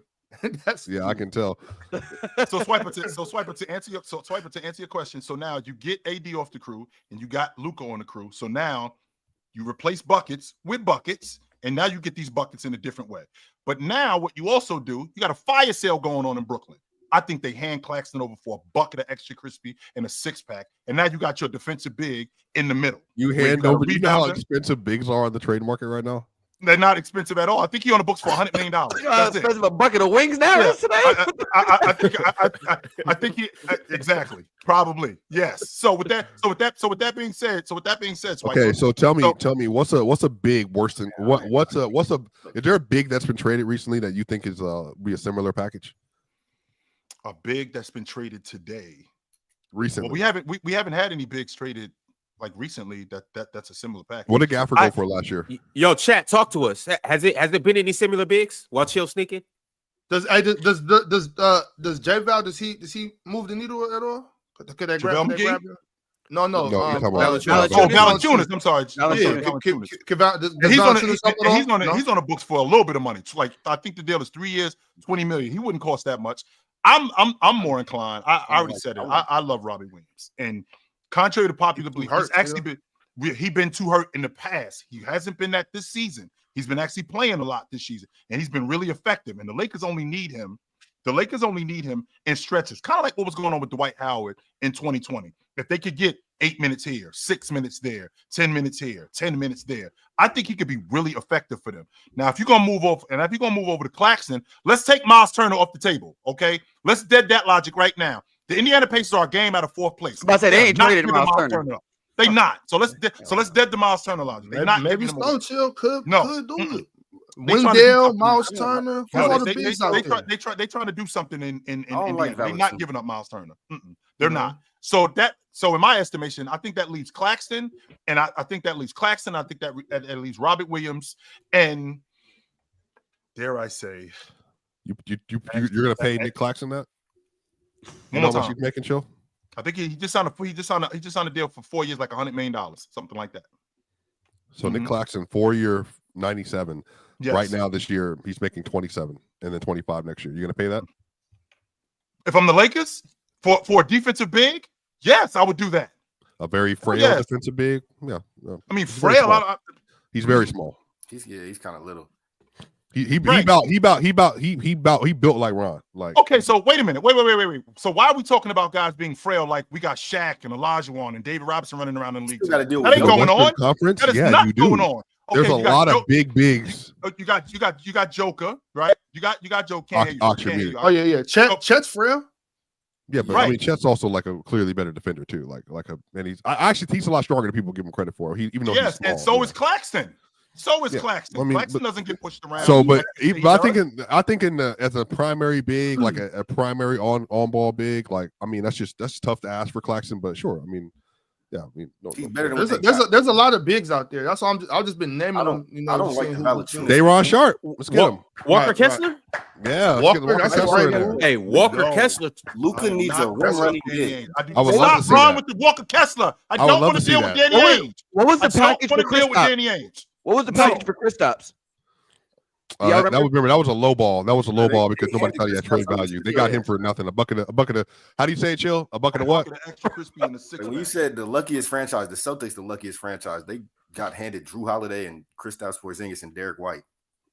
So what about Clint? Can Clint still play ball? Capella? Yeah. I mean, look, as a flyer, why not? For sure, if I was the Lakers, I'd get Clint. Chill, you brought up the Utah Jazz, and it's funny, or you brought up Danny Ainge, and it's funny because Danny Ainge was actually involved in this trade. It was a 3-team deal. Somehow Danny Ainge finagled his way in here. And you know what's the funniest part about this whole thing? Do you know what the Utah Jazz received in the trade? Some draft picks. Mm-hmm, yep. And Jalen Hood-Schifino. A young pick, was the 17th pick in the draft, in the 2023 draft. And they got 2 second-round picks. And do you guys know what Danny Ainge had to give up in order just to get this in this trade? Nothing. He sent $55,000 to both the Mavericks and the Lakers, and that's it. Ron, that's the setup. This is why I'm not dealing with this dude, Ron. That's the setup. He's setting you up. Jay, Jay. All he did was he paid for the wings. That's all he did. The meal, I'm telling you right now, when you get the bill, the meal is really for like $2,000. But he only paid for the wings to make it look good right now. Don't call him back, Ron. Don't. Hood-Schifino got traded for a new Camry. He got traded for a new Camry. Don't call him back. I'm telling you. Do not. Because you're going to end up, don't get me started on Daniels. I can't handle it. I do got a question, though. Y'all think Luka going to sign that extension with LA or he going to Denver? I don't think Luka's ever leaving LA. Okay. I we still have a situation, Ron. Yes, we do. We still have a situation in Los Angeles where they got to keep him. Yeah, they do have to keep him. Yes, they do. When you got to keep him. We do. You know how they say once you go black, you never go back. Ron. Hey, that's like LA. Once you go to LA, I just don't see him. Let me ask you this: see it happening. If you got a chance to get traded to LA, and they say, I don't know, I'm not really too happy about this, and then they send a Lakers Snow your way, Ox. They say like we're gonna send you a Lakers Snow. Front court tickets. I don't know what Legras Snow is, bro. Man, y'all tripping, bro. She's the R&B. Okay, first of all, telling y'all right now, LA, if they want to keep him, they will keep him. Yeah, they will. Man. All right, y'all. Legras Snow real quick. Hold on. I got a few super chats. So don't do that. You know what LA Snow is. Don't do that. I don't know. Let's jump into these super chats, though. My man Tyler Arch sent through $100 super chat. Tyler said 270 and still better than Tatum. Damn, that's crazy. That's 100%. Joe, he definitely better than Tatum. I'm not gonna lie to you. Why Tatum got off-court issues. Tatum catch crazy. That's Bam out of bile. That's Bam out of bile. This shit wild as hell, ain't it? But as you were reading, Ron, go ahead. I'm sorry. Tyler then said crazy. AD is 32 with injury history. Mavs clearly won the trade for sure. LOL. They got the better player. Okay, got you, Todd. Yeah. Swiper. We stay in LA for sure. Okay. Shout out to Snow. Masiko said today is probably going to be an all-time episode. All I'm gonna say is, though I'm done with Pat Riley, I'm done with Pat Riley. Dub panel. Yeah. I got a question. I'm glad you brought that up. Is Pat Riley conniving enough? Because Jimmy Butler is suspended indefinitely, which means he ain't coming back. Is Pat Riley conniving enough to let the trade deadline go by and not trade him? 1,000%. 1,000%. Why would he do that though? That doesn't benefit him. Stupid. They ain't gonna win anyway. This is a personal vendetta now. The Heat not gonna win shit anyway this year. He gonna hold on to Jimmy and say, you know what, opt out or bring your ass back here for that 52. That's it. Those are your only two options. And I ain't playing around. That's Pat Riley. He from that Godfather era. Come on now. Jimmy bullshitting. No, I'm not gonna sign with the Warriors and all this and that. Like he act like he don't want to move. Like he just. The problem is Jimmy thinks he's one of them guys. He is still one of them guys. Chill. Where he's going? What you mean by that? Chill. You know that chick. Chill. You know that chick that be like, I'm done with you. Get out. And you start to leave. But where are you going? No, don't leave. He's crazy, bro. He's crazy. Like, that's what I'm wanted saying, to leave. What's going on? Jimmy, I love Jimmy game. I think Jimmy a dog, and what he's done for the Heat the last few years, great. But I don't know. Jimmy's not that tier of player to be like, I want to go here. How many players have been? What about Dallas? What about Dallas? Is Dallas still? They could, yeah. They have the assets. They only have they only got one. If only they got a additional first round somewhere. You know, they could easily just put up a little trade together. Jimmy don't got no trade clause either. So hey, shout out to Ashley Boss. You know, she later recanted it, but she did say that what if they swap Anthony Davis for Jimmy Butler? But that's not going to happen. But I do think Jimmy Butler going to. I do think Jimmy Butler going to Dallas would be crazy. Nico is done. He do that. That'd be the worst shit he did since the Steph Curry Nike right. pitch. But if they got Jimmy and no, he's saying if they swapped. But I'm saying if they got Jimmy and AD. Right. Yeah. That's something. I don't think Dallas is done either. I don't think the Lakers are done. Who do they have to give up for Jimmy? Hey, PJ Washington, Daniil Gafford. Yeah, that's literally it. Like, but that's all right though. I got Kyrie, AD, Jimmy, and I still got Derek Lively and Klay Thompson and the other pieces we got. Klay got to go to Miami. Klay would have to go. We rock it. Well, whether Klay there or not, we rock it. They still got Najee Marshall. Like the Quentin Grimes. The Dallas still got a solid team. Like, let's not forget that this unit went to the NBA Finals last year. Like, Dallas still got a good team. They missing DJ. Yeah. Oh, I think they're gonna. I don't know if they're gonna contend, but they're gonna be tough for everybody to play. They just might not be able to score. If they go get Jimmy, they're the favorite, Swiper. Oh, okay. No. Who Dallas? All right. You say. Go ahead. My fault. Go ahead. No, you can interrupt, Ron. He was saying if they get Jimmy Butler and Anthony Davis and Kyrie, they're gonna be favorites. That's what he said. Mm-hmm. You're gonna have to give up. You're gonna have to. Pat Riley gonna take. I didn't even read the $100 super chat earlier. He just went by, just put it up on screen. He didn't want Chill to get his feelings hurt about the Tatum comment, so he didn't even read it. Go ahead. Next one. I thought he did read that. No, I didn't hear it. Can you read it again? I didn't hear it. No, I read it, Swiper. you were so fixated on making on making Chill mad about the Tatum part that you just forgot about the whole other troll, bro. Swiper troll. Swiper crazy, bro. What's wrong with this dude? Biggest troll, I swear. Zorro with the super chat. Zorro said, "I have to have the worst luck as a fan. I'm a Barca fan because of Messi, and I had to watch him get shipped as well. And now I'm a Mavs fan because of Luka, and he's getting shipped." Damn. Well, you're a Luka fan. Chill. Matter of fact, y'all haven't shown. Now our guest, I don't know y'all's demeanor, so I don't expect a lot from you all. You're doing what you do. These two and Ox, I know Ox ain't gonna show no sympathy. He don't care. Even though the Supersonics were taken out of Seattle. That man up there shown no sympathy whatsoever for the Mavericks. For the Mavericks, how would you feel if you woke up, 11-year-old child, and Luka's off your team? We'll see. Oh, yeah, hey, I'm gonna need them season tickets back. I'm gonna need that money back. I paid to see Luka. I paid all this everybody. To see Luka. Everybody in Dallas right now is acting like they're in a frenzy until they watch the Mavericks play post All-Star break, and you guys are going to be perfectly fine. Once the Dallas Mavericks start winning games and climbing up the seeding, you guys are going to be perfectly fine. Once you guys have a top 5 defense, you'll be perfectly fine. Once you see how Kyrie Irving is able to orchestrate that offense with Anthony Davis next to him, the two-headed big man duo, PJ Washington, Najee Marshall, Klay Thompson, you guys will be perfectly fine. Hey, I want to let you guys know everything that shines and shimmers is not gold, okay? That shit was gold. That shit they was doing was gold in Dallas. They went to the chip last year. Yeah. You say that. It is going to be fine unless the Lakers go to the finals. then the Mavericks fans is not gonna be happy, and they gonna start rioting. Here we go. Chill. Chill. 2-3 years from now, when Luka wins an MVP, right, in LA Gold, do you know how hard that's going to hit Dallas when that happens? He's going to win an MVP in LA. Chill. You go to LA, that caliber player, he's going to win an MVP. So that means Anthony Davis roll his ankle.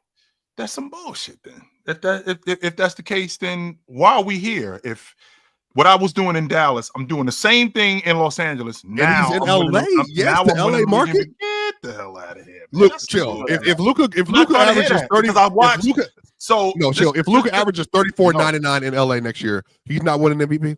It depends on their seed. Nah, bro, stop. In LA, yes, Los Angeles, yes, in Los Angeles, 34.99. yes, 100%. I mean, because last I checked, Kawhi Leonard had an MVP level season, and he didn't win the league. Where? MVP.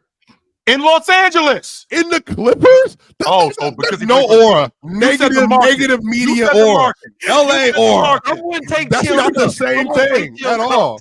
You said the LA market. They got Austin Reeves. They got Austin Reeves on commercials. A role player in LA. Alex Caruso was a Bleacher Report merchant. Think about Luka Doncic. They got a certified white boy leading that franchise. Since 2000, let me make sure I'm understanding this correctly. In the last 10 years, I'm about to watch the Oklahoma City Thunder get 3 MVPs in the last 10 years. Stop talking to me about this market shit. It matters. It always matters. Everything matters in LA. They got and three guys. And guess what? They weren't even on Christmas. They didn't even get a Christmas game, y'all. We couldn't open presents and watch the number 1 overall seed. We couldn't watch the number 1 seed and open presents at the same time. 2008. Since then, Oklahoma City is about to have a 3rd guy in 10 years when the league Anthony Davis. Hold on, hey, chill. This is how I know chill lying. Hey, y'all guys. Now tell me if I'm lying, y'all. Was Anthony Davis not getting put in Kareem Abdul-Jabbar conversations after they won the title in 2020? No, he wasn't. I ain't never heard that. Yes, he was. What he was. I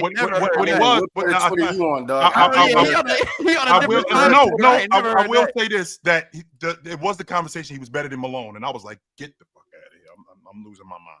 That did happen. But the Jabbar conversation, I never heard that. No.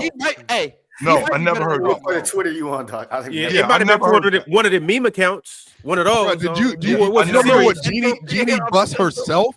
The comments she was saying about Davis and Jabbar? What y'all yapping about, bruh? What are you yapping about? I'm telling y'all factual stuff. This is documented things. These are documented things. I never heard that. Documented. Let me pull it up for you. She'll never believe me. So Jeannie Buss said it, and we're supposed to act like it's Jeannie Buss is she got to hype up AD. So what exactly did Jeannie Buss say, Swiper? Did she say that? I pulled it up for you. He's better than Jabbar? That's what she's saying? No. Might as well. Chill. Let's take it a step further. Would Jeannie Buss have traded Kareem Abdul-Jabbar at 32? Maybe they did. They traded for him at 28. Traded for him at 28. Would they have traded him away? Maybe. Okay. They don't trade. They don't trade away prime superstars. They're smart. They don't trade away prime superstar. It's everybody else. It's everybody else in the league that's like, oh, I know. Maybe I'll give them a generational player. Maybe I should give them the next GOAT player. Why not? The Lakers are the Lakers. Surely the value's low for Luka, so let's give him there. Orlando's like, oh well, maybe we won't give to Shaq. Shaq goes to LA. Oh well, maybe LeBron goes to LA. This is what I'm telling y'all. You're from New York. Where are you from? You from New York too? I'm from New York. Both of y'all from New York. Y'all don't. None of y'all in the grind. None of y'all. Chill ain't never been in the grind either, because Chill's a big market merchant too. And then Ron is just he just hurt. He's just a Billy. He ain't got no team. I'm from a small market. I've watched this. I'm saying you from Cleveland, so LA always gets it every single decade. They get handed somebody. And y'all was handing LeBron. I don't want to hear that Cleveland shit. They were born there. Jokic. He was born there. What are you talking about? Come on, man. When LeBron got out the damn womb, they knew he was going to the Cavaliers with number 1 pick 18 years later. Come on, man. That shit was that all was right. Now LeBron, Kareem, y'all get Bron and Jokic y'all up here complaining Kobe, Shaq. about LA. Let me just say this. everything you said was cool, but I ain't never in life. I ain't never in life heard nobody compare Anthony Davis to. They had that man number 2 player in the world, second best player in the world after the title. Oh man, I don't hear this. What I do know is that it sounds like sour grapes over there. That's what that sounds like. That sounds like a lot of sour grapes. But go ahead, Ron. You got this dude, and you got that dude, and you got this dude. You got the best player on the planet on your team. Swipe up, swipe down. First time ever. I'm a Knicks fan, and we can't get shit in New York. Y'all can't draft. I don't know what to tell you, bro. Y'all got a solid situation right now, though. Y'all got a good thing going. Yeah, it's great now, but no one came there. We had to trade for everything. Yeah. You would think it would be the other way around, but no. Y'all got James Dolan. Y'all have the worst tax. That's fair. Hey, I have no quarrels with that. James Dolan's an ass. So go ahead, y'all keep going. And you got Brunson in free agency. Because the Mavs hold him. And on top of that, not only did you get him in free agency, you got him for peanuts. We nasty world we live in. You know how it goes. You got chill standing up. Matter of fact, corporate chill showed up today. Corporate chill showed up today. Go ahead, Ron. This dude got the best player on the planet on his team, and he yapping about this team got this, and we'll never have it again. You know why? It was a second-round pick who doesn't care about the limelight. Think about hold on. You got a Rolls Royce. Think about what it took to do that. A second-round pick who doesn't care about the spotlight. I only got a loft. Sick of you, Swiper. A second-round pick. We got Tom Brady. They're never getting Tom Brady again. It's over. 6th round. I mean, to be fair, nobody else is getting Tom Brady either. Fendi. Facts. Yeah, he's playing this Sunday. He's playing this Sunday. Don't worry. He'll get another ring this Sunday. Don't worry. We can put some prize picks on that if you want to. Speaking of which, that is a good prize pick selection. They have the pick discounted off. All Patrick Mahomes has to do is throw for 1 yard and you get that free pick. So make sure you download Prize Picks and take that big game pick on Patrick Mahomes. Make sure you get that. It's called the Big Game Free Pick.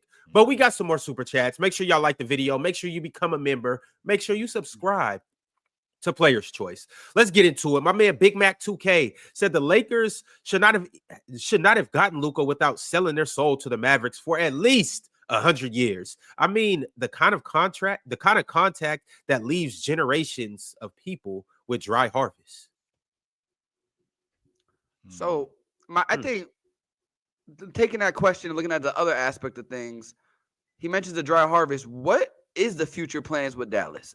Are they even looking at the future at this point? No. The GM basically came out and said this is a move for the next 3 to 4 years. He said, and he literally said word for word, it was at a press conference with Jason Kidd next to him. He said something along the lines of 10 years from now, they'll probably bury both of us. But as of right now, we believe that this is the best move. He said J Kidd looked like he did not want to be there either. Yeah. No, that's crazy. Glad you came back. Bro, what are you doing to me, bro? I'm glad you came back, Ox, because it's time to talk about the 3-team trade. I do got a couple more super chats I'm going to read, and then we're going to talk about this De'Aaron Fox, Zach LaVine trade in a moment. But my man Ishaq Ira said, this is the biggest short, reference to Michael Burry, in sports history. Mavs getting off such a commodity when they did. The world shunning them. The Mavs are betting Luka continues to break down and not reach his potential. Maybe they'll be right. Maybe the market will crash and we'll all pay for it. Can I ask one quick thing? Go ahead. How do y'all think LeBron feels about the trade? I think he's good with it.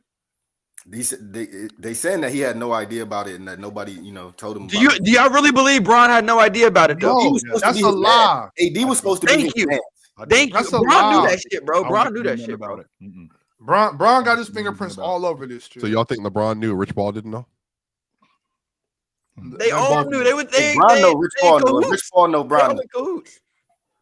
Like everybody knows that Bron got his fingerprints all over this. We know Bron knew this. You're not going to trade Anthony Davis without letting Bron know. So the word is that the first person that was called was Luka's agent. No. The first person that was called was Rich Paul and Anthony Davis on a collect call. Rich Paul and Anthony Davis on a collect call. So it was JJ and AD on a collect call. On a conference call, Ron. Collect calls is on a payphone, Ron. What are you doing? A collective call. Y'all know what I'm saying. But it was those two, and then they called Rich Paul, and then they informed Bron.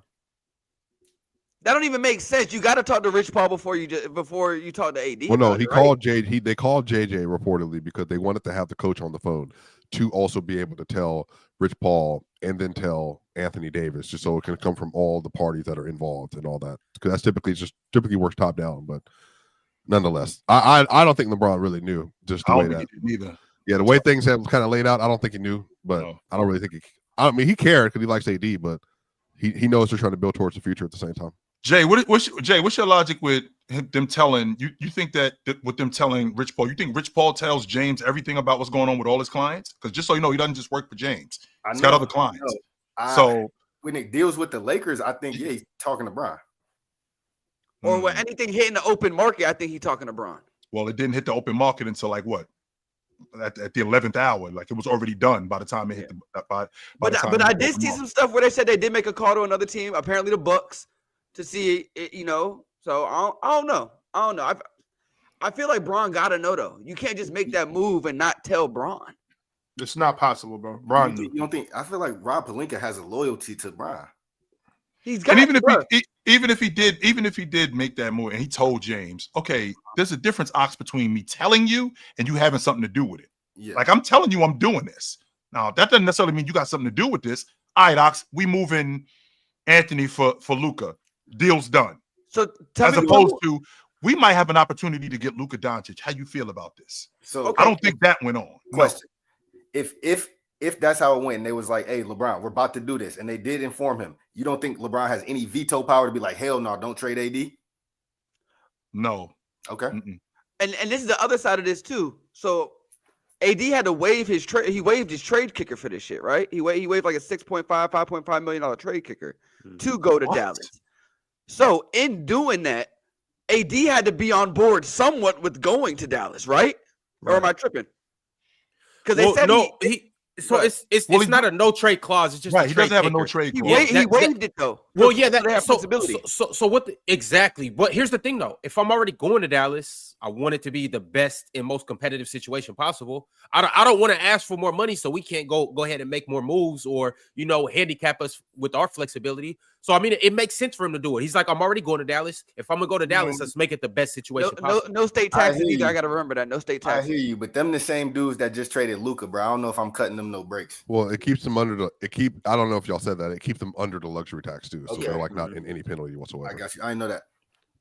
Which is good. Okay. All right, y'all. Speaking of which, Jerry chimed in with a super chat and said, I'm more of a Bron stan than a Laker fan. I think this move is to get Bron to leave and start a full rebuild. I don't like it, to be honest. Jerry, before we answer your super chat, I mean, fellas, just so you know, we got to deal with this on the regular from Ron. I don't know if you know this, but this is Marz. Fellas, this is Marz. Marz, these are the fellas. So we have company, like Ron does this all the time. Like people are just walking the house. Ron won't say nothing. We got somebody sitting on the couch, won't say nothing. Guys eating and drinking. Marz just showed up. Marz, these are the fellas. Fellas, this is Marz. What's good, Marz? I'm Los, bro. Big fan of y'all's, man. Appreciate y'all having us on. Nice to meet you. What's going on, J.O.? Fellas, Marz loves to wear hoodies. Marz, on a scale from 1 to 10, 1 being garbage, 10 being great, where do you rate Ron? Yeah, Marz, where do you rate Ron? Negative 616. I was thinking at least a -2. Trash. Damn, well, Ron is like that on here. Let's leave the middle, like negative 300 something. Cool. Damn. But in the midst of Ron being garbage, Ron's going to read a super chat from DSG Piccolo. DSG said, I'm convinced that Nico traded Luka to LA to distract the world from the fact that the Blazers put belt to ass on the Suns. He said, we need Grant, Simons, and Ayton off my team. Rob will to the Lakers for Connect plus a 2031st pick. Please. You can have it. You can have it. If I'm the Lakers, that's a deal. You could, deal. Sign it today, right now. Send it over my desk right now. I signed it. Hey, Don't Connect will be in Portland by the end of the day. And you ain't got to fly him. We'll fly him up there for you.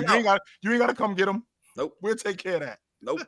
Yo, Marz, before we move on to the 3-team trade with the Spurs, Chicago, and San Antonio, is there anything on this Lakers trade that we missed or anything that you would like to talk about in terms of AD going to Dallas and Luka going to LA? No, I think you guys covered everything. Smart trade for the Lakers. Dumb trade in the long term for the Mavericks. Good if you only think the Mavericks are going to exist for 2 more seasons, then it's a solid trade, I guess. Whether or not LeBron was involved or not, I don't think matters in the slightest. I think we just want to try to bring Bron into things because it's LeBron. Luka's going to be amazing. The idea that Luka might be damaged goods, or worried about the longevity of Luka when Anthony Davis is 7 years older and has just as many injury concerns is weird, and he's the better player. So even in the long term, Luka's going to age better than Anthony Davis. So that doesn't really make sense. And in the short term, maybe Dallas have a better chance of winning now. I don't know. I mean, they were pretty damn good last year, and they were looking a lot better this year. So I don't know if AED gives them a better chance. So it's a dumb trade. But I think Bron has he understands maybe his window's closed on winning another chip. Is that his thought process now? Like, all right, my window has completely closed on winning the chip. I'm good where I'm at. I got 4. It's done. Is that where he's at right now mentally, or y'all think he's still? No way. Oh, he's trying to get chips. Yeah, I think he wants to win. Okay. I doubt he doesn't want to win. I think anyone in the league probably wants to win. Well, I mean, this you season, someone on the Pistons, they probably want to win, but that's about. I think this season a wash for the Lakers. Yes. Okay. Nah, they got another move to make. Yeah, they can still compete. I just can't write off any team with Bron and Luka on it. That's fair. Still got Dorian. Dorian. That's what you guys were doing about Bron and AD on the same team, and you guys were wrong for 5 years. Yeah, but you guys been doing the same thing. Bron and Luka hit a little different than Bron and AD. Why? You did the same thing when it was Bron by himself. I can't write off any team with Bron. This season wasn't a wash with Bron and Luka. It wasn't a wash. It's still not a wash. It wasn't the same thing. Yeah, because you still believed in the team with Bron and AD on it. Like, they still got a chance. And I was just disagreeing with the whole time. Anytime you Bron can disagree. I believe that LeBron and Luka. Anytime Bron on a team, it's not a wash. Anytime Bron on a team, you're gonna believe they have a shot. So obviously, and then on top of that, they still got Austin Reeves, still got Dalton Connect, still got Rui Hachimura. They still got pieces that can be moved. I don't know. I don't bad players. They can be bad. He's naming guys that can be traded, guys that can be moved to get another big. The season's not a wash, bro. The season wasn't a wash. It's still not. They're not done making the moves. Lakers have 5. If they can move and get another big boost. Well, we just named 10, 15 bigs. There's 4 of them that can make. One of them was Valanciunas. So Marz. I said, hold on, Marz, because I said we named 15 and 4 of them can make them contenders. So that means 11 of them. One of those 11 could be Valanciunas, Marz. It was definitely Valanciunas, yeah. Okay. There's at least 4 other bigs out there that they can go grab, and they can still keep them as a contender in the West. Their roster would have 5 players on it. If a big makes them a contender with a 5-man roster, then I guess. But okay. Apparently, I'm running back to the show with Chandler Parson, Lou Will, and Michelle. What's her last name? Michelle Beadle. Yes. Yeah. Chandler Parson said he called Mark Cuban, and Mark Cuban was also confused and uninvolved in the trade, which I think is hilarious. He never. He's a minority owner. Yeah. So just again, no one was aware of this except for really probably like 3 or 4 people within the Mavs organization, which is again speaks to how rare this is. One of 2 things happens here: either he was completely wrong and you blew it. You wrecked this thing, or he was right, and he's a genius. That's it. That's not gonna happen. One of those 1 or 2 things is going on. I was thinking about this. I'm saying to myself, this dude is either O.J. Simpson going to prison for the rest of his life, or he gonna turn into Johnny Cochran, and now everybody love him, and they lining up for him. That's crazy. That's a crazy. By the way, new OJ documentary just dropped on Netflix. It did. I peeped. That's a crazy comparison. All right, y'all. Let's go ahead and make a transition because this wasn't the only trade that happened this weekend. Mm-hmm. Just yesterday, we got news that the Sacramento Kings are finally coming up off of De'Aaron Fox. He will be going to the Spurs. Zach LaVine will be coming to Sacramento, and the Bulls basically are just being the Chicago Bulls. Here's the full trade details. The Spurs got De'Aaron Fox and Jordan McLaughlin. The Kings got Zach LaVine, Sidi Sissoko, and 3 first-round picks, along with 3 second-round picks. And the Bulls got Zach Collins, Trey Jones, Kevin Huerter, and they got their 2025 first-round pick back. Talk to me about this. How does San Antonio not give up nothing? They didn't have to give up Vassell. They didn't have to give up Keldon Johnson. They didn't have to give up Castle. They didn't give up anything, and they got so much better. Grade A plus for the Spurs. That is amazing. So that's where I'm at with it. Kings got something too. Bulls some dumbasses. It is what it is, but that's where I'm at with it. Now the Bulls got Kevin Huerter though. They up. They up. Yeah. So what we did, we got rid of a criminal in Kevin Huerter. So that's a plus. Kevin Huerter's been a criminal for a season and a half. He's been a complete criminal. Hate to see Foxy go, man. I was hoping we could hang on to him for the rest of the season. So I am disappointed, really upset to see Foxy go. With that being said, we didn't have to take Stephon Castle, who I think is going to be an amazing player, but just the timeline for him and DeMontis, I wasn't feeling that. We didn't get Devin Vassell. Zach LaVine's much better than Devin Vassell, so the beam is lit. I mean, we good. I'm happy. The Spurs went crazy. Didn't give up Castle, Vassell, or Keldon Johnson, so they definitely won this trade. They went that was an amazing move by the Spurs front office GM. However they pulled that off, shout out to them. But just because they won the trade, that don't mean we lost. Chicago got the short end of the stick in this one. You know what I'm saying? Hey, we got Zach LaVine, bro. So y'all turned into the motherfucking Chicago Kings. He said, y'all the Chicago Kings. Yeah. But the thing about that is we gonna act like Chicago wasn't what was it, the 2 seed in the East before Lonzo got hurt? Okay. It was the 1 seed, Marz? Shit. Okay, I thought it was the 2 seed. So I'm cool with Zach LaVine and DeMar DeRozan getting back together because now they got DeMontis. You know, they got some defense with Keon Ellis and Keegan Murray. Still got Malik Monk, who's gonna prove to y'all what me and Penn been trying to tell y'all about his playmaking and passing abilities. So I'm happy with this. That's my question. Y'all put Monk at the 1? That's what I heard. And I'm fine with that. You know what I'm saying? I'm fine with that because I'm gonna take a page out of Marz's book here. Marz, what's that you were saying about the Suns about getting the point guard that just stand in the corner? We don't got that problem. Everybody's a threat. Everybody's a threat. So, I mean, it's not hard to dribble the ball up the court. You know what I'm saying? You get the ball up the court, initiate the offense, and we good. I'm happy with the move he made. It's very simple, Chill. It's very simple. I hate to see De'Aaron Fox leave, but I told you already before, Chill, Malik Monk is a better playmaker and passer than De'Aaron Fox is. I told you that before. I am going to make sure that I'm watching more Kings games because I need to see that. Please, especially considering what his responsibilities is going to be now. So now mentally, his responsibility was, I come off the bench. I'm Jamal Crawford. I'm Lou Will. I'm buckets. That's who I am. He does so much more than just score, Chill. He's a hell of a facilitator. Well, that's what I'm saying. So now I have more responsibility as a lead guard, and I got to do it longer. I don't just come off the bench to get buckets. I don't just come off the bench to facilitate or play make. No, I got to do that now primarily. I'm not just a bucket getter now. Now I got to get these dudes involved more than myself. I got to move myself to the 1. And I like the fact that Chicago is making it clear. Yo, we starting over.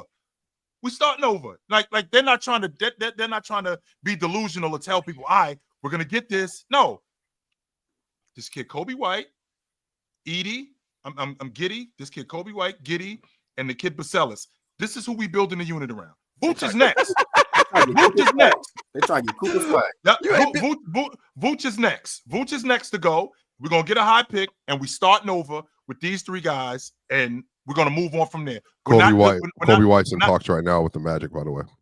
Which would be good. Okay, so we're moving on from him too. Which is good. So we're moving on from him too. But we're not doing is we're not giving people any preconceived notion that we're really trying to compete. No, we're gonna be garbage. And we starting over, which I can appreciate. And those 3 ones that I think San Antonio had to give up, Well, guess what? I got another one for you, Chicago, for Ayo Dosunmu. It's they only get 2 of them because one of those picks was from Charlotte and it's a top 14 protected, so you ain't getting that one. So you ain't got to worry about that. So they really only get 2 ones instead of 3. I think everyone got what they wanted. That's a fact. What do you think? I think this was a good trade. What's the King's ceiling? What's the King's ceiling? I don't know. Second round exit. Okay. Probably, yeah. Second round. I think they can. What's the Spurs ceiling?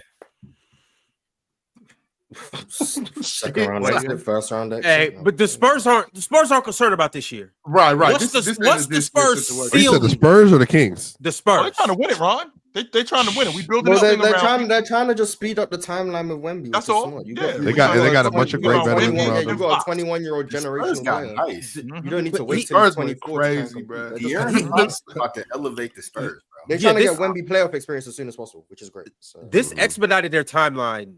Facts. So, like, I don't think they're a championship contender this year, but potentially next year, 2 years. Like, Wemby is going to be facts.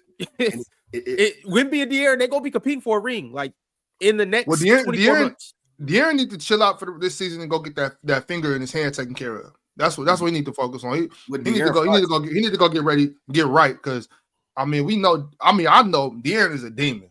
I can do that. I know how good De'Aaron Fox is. I know there's some people up here that don't think he's even the top 10 point guard, but I strongly disagree. I think the Spurs just went crazy. I don't know how they did that and kept Devin, Stephon, and Kelly. I don't even know how they kept Chris Paul. The Kings got Levine from a third team. That's how they did it.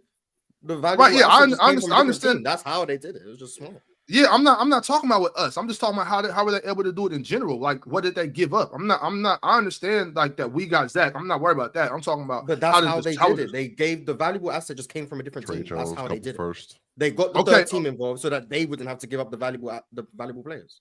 Okay, so they don't. So when you get somebody, you don't have to give something up. Not if you get another team involved to give something up for you. They gave up Zach Collins, Trey Jones. Yeah, they gave up the contracts I told you they would give up, and they got another team involved. They gave up something. Right. Still, what I'm saying is not even in necessarily a literal sense. I'm still just trying to wrap my head around them getting De'Aaron Fox and not giving up like Devin Vassell, Keldon Johnson, or Stephon Castle. And I understand that, but I'm saying when you go up against a businessman, because it's all sport, you know what I'm saying? It's all sport, it's all competition, right? Even the business. So I'm like, as a businessman, you gonna give up something. Like if I'm Chicago or Sacramento, like nah, bro. You can't. We're not doing this until you give. At the very least, I need Keldon Johnson. At the very least, I need too good. Is what you're saying? They're looking too right. good. Yeah. That's what I'm saying, Marz. Like I understand like how it could work out and all that. I'm just saying like, yo, who allowed this to happen? But at least you know what? They were supposed to at least come off of Keldon and Sohan. Like that's what I'm saying. So Ox, you as a businessman, that would have helped them even more. But that's so Ox, you as a businessman, this 100,000. Why you care if it come from me? You getting it? I'm just getting it from somebody else. Like they making 300,000. It's like I'm getting it. I'm just getting 100,000. I'm just getting it from somebody else to give to you. I wouldn't. Typically, chill on something like that. It wouldn't matter to me. Like, okay, you're making off good. That's cool as long as I get what I want. That's cool, except for the fact that we're in the same conference. Now we're competitors. So us being competitors, knowing that down the road you could be the team that stops us from making it out the first round or making it out the second. Me knowing that, I gotta wound you somewhere, somehow. You know what I'm saying? Like I need you better than the Spurs. But the Kings did the same thing though. I believe so too. Today I believe they are better than the Spurs. I'm not saying it's I think they are better. Well, I get that. I'm saying I don't know though, because the more and more I keep thinking on it, the Spurs got a little bit of. I mean, I guess 2 players, but they got a little bit of experience. No, De'Aaron too. The Spurs are experienced now. They got their young guys, but De'Aaron has been around for what 7-8 years. Now he's only been to the playoffs once, but he is an experienced player. Chris Paul has been around the block millions of times, and then they got Harrison Barnes too, championship experience. Like the Spurs, this levels up the Spurs like to that level. The Spurs are now a legitimate playoff team, in my opinion. I agree. Now the Warriors are now the 12th best team in the West. That's amazing. And the Spurs, like the Warriors are now officially out of the playoff race, so the Warriors can just give up. Getting De'Aaron. But I still think the Kings are a better team today than the Spurs are. And I think the Kings are a better team today than they were yesterday. From a talent they got better standpoint in the or trade. overall, Marz? Yeah, we From just a- opened up the whole floor. We got a They're shooter. just better. Yeah, I think they just got better. I think they got better than they were, and they're still better than the Spurs are, despite the fact I think the Spurs got a lot better. I think they're just a better team. Now, 3 years down the line, when Wemby's 23, 24, yeah, you're probably not going to be better. So Because you think Zach LaVine is better than Fox? That isn't the reason why I'm saying. So what is the reason then? Because I don't see that being a great fit. The fit's way better. Malik I is a think point it's a guard. fit. I don't know what you're talking about. Watch this, Malik's Marz. a scorer off the bench. No, Malik's a point guard and he's been starting for like 2 months. Malik is a point guard. Malik is a playmaker. He's a playmaker who can score. That's what Malik Now is. look. Wait. Yes, Wait. put the ball Talk. in I his want hands, y'all to watch something. Because all this whole time, the chat's in there talking about, Ox, you dumb. You don't know what you're talking about. Let me use now my watch. accent. Let me use Now my watch. accent. Now watch the chat. Now watch the chat. Actually, Yeah. Zach LaVine is going to be a great fit. Watch. Let me Watch. do my work. Keep cooking. So Malik is a playmaker who can score. He's been starting for the last 2 months. I think he's averaging like 19 and 7 or something. I don't know the averages, but he's averaging something like that. He's an elite shooter. He plays off of Sabonis, in my opinion, better than De'Aaron Fox did because of the speed he also has similar to De'Aaron Fox and the fact that he's a way better shooter than De'Aaron Fox is. And the passing and playmaking is a substantial gap. The idea that you need to watch more Kings games to see that, I don't know. I don't know what part. Yes, I do need to watch. Yeah, I don't know what you were missing. I don't know what you were missing, but hopefully I'm you will clearly see it. missing something. I Yeah, am. very clearly. But hopefully you will see it.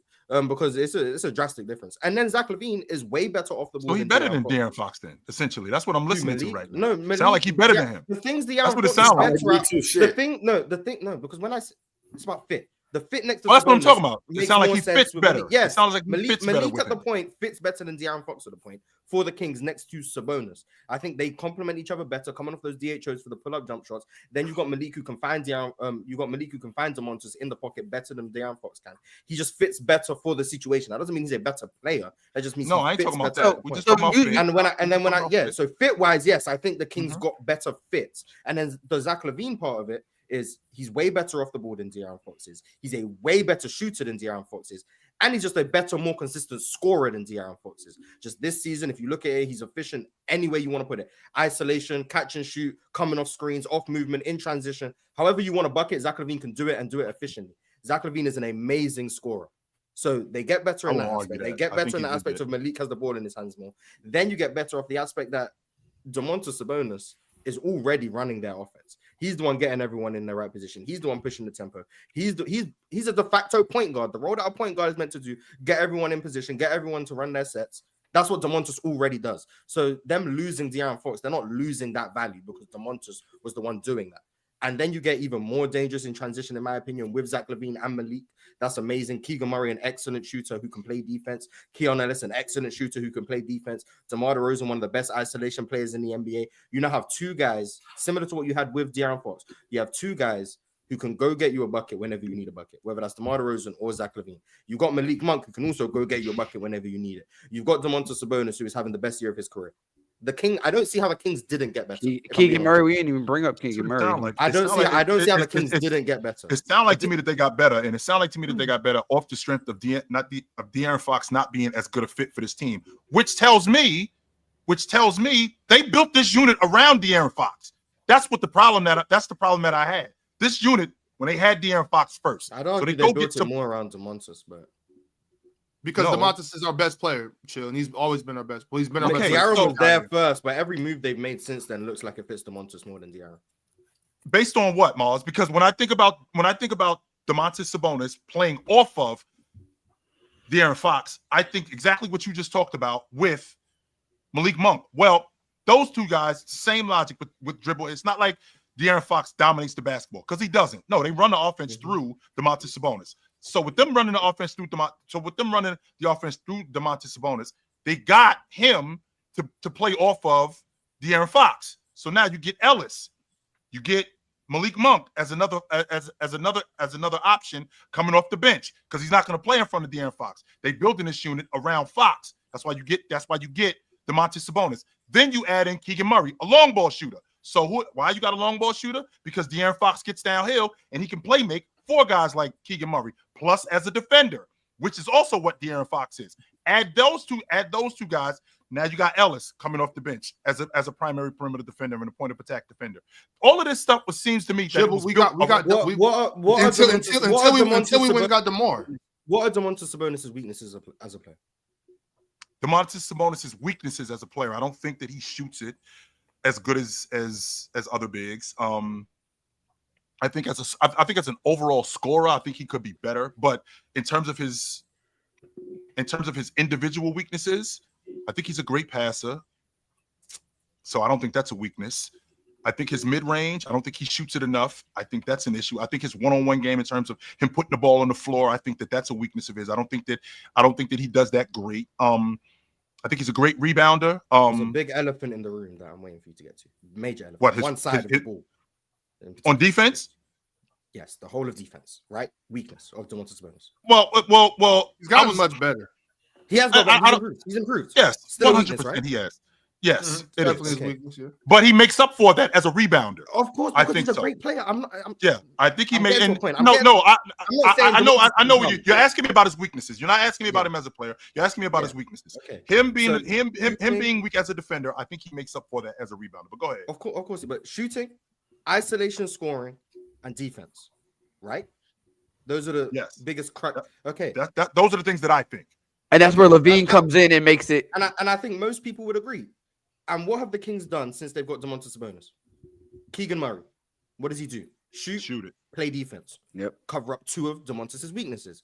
What else have they done? Keon Ellis, what does he do? Shoot, play defense. Cover up two of Domantas' weaknesses. What did they do? DeMar DeRozan, one of the best isolation scorers in the NBA. What does that do?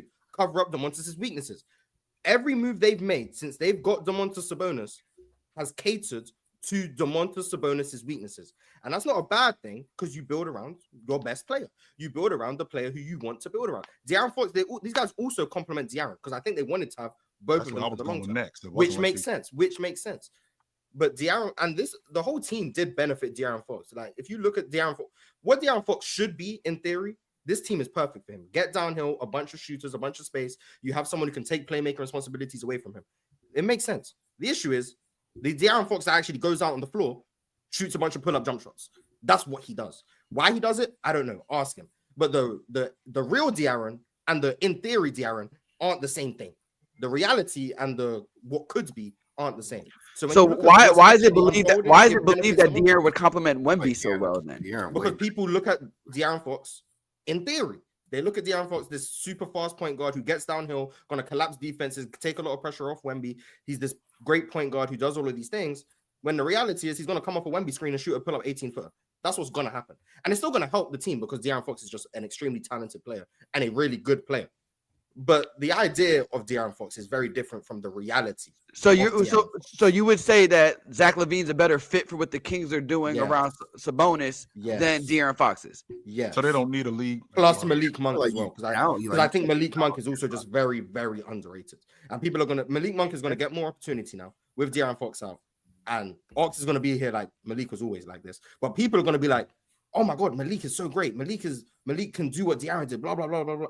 And they might even overreact. They might start overrating Malik Monk because he's going to put up really good numbers without De'Aaron. But the reality is Malik Monk is just really good. He's going to get the opportunity now to show he's really good with the ball in his hands more, with him running that pick and roll and that dribble handoff game with Domantas. Malik Monk, he might average 22 and 8, like some interesting numbers. And everyone's going to be like, oh my God, Malik. It's like, nah, it's just. Are you expecting Levine to have the same production? What, 25 a game? I doubt it. I mean, that's what De'Aaron was. Yeah, you got a bunch of legitimate scorers.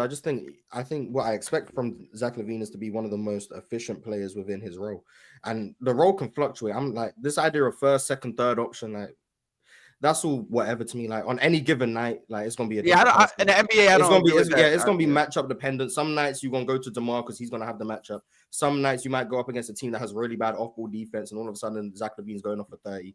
Other nights it's gonna be the Domantas Sabonis pick and pop, and he's just gonna be getting everyone involved, having triple doubles. That's probably gonna happen most of the time. Some nights it's gonna be Malik Monk who has an advantage. Like the Kings have 4 legitimate options who can win them a game on any night.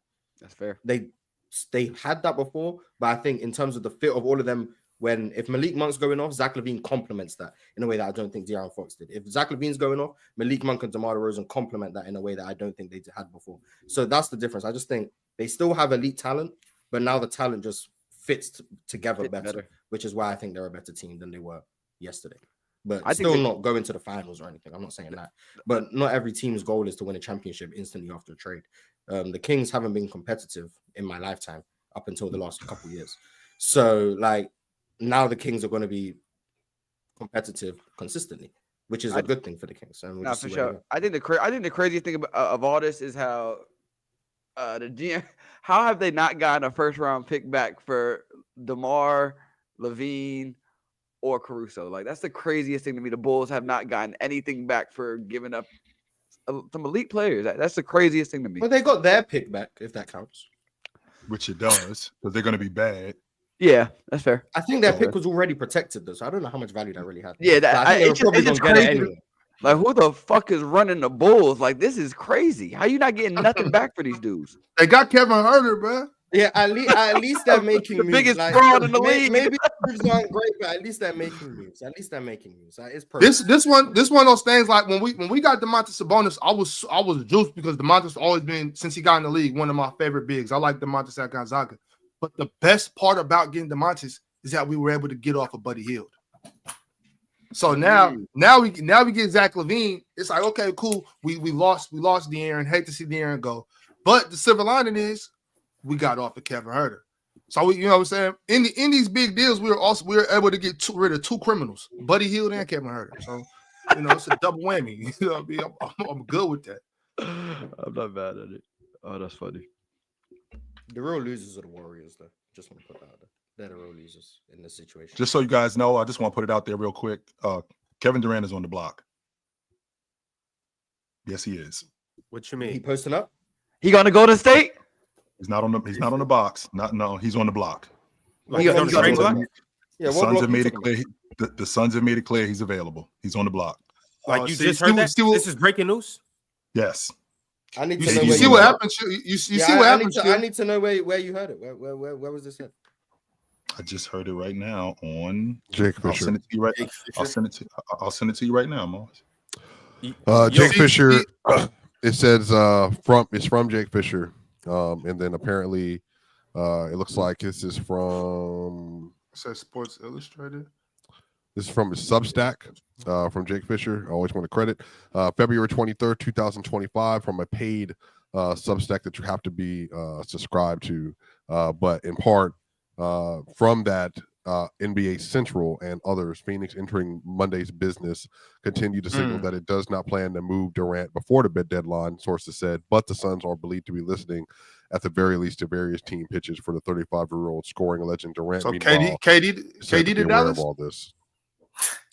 Oh, so they're listening. They're listening. Okay. Oh shit. KD with Luka and Bron.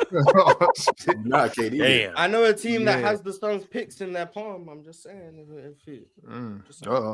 So basically, chill. What happened is the NBA seen the WNBA making all these big trades. They said we got to get involved. We got to follow suit. Right.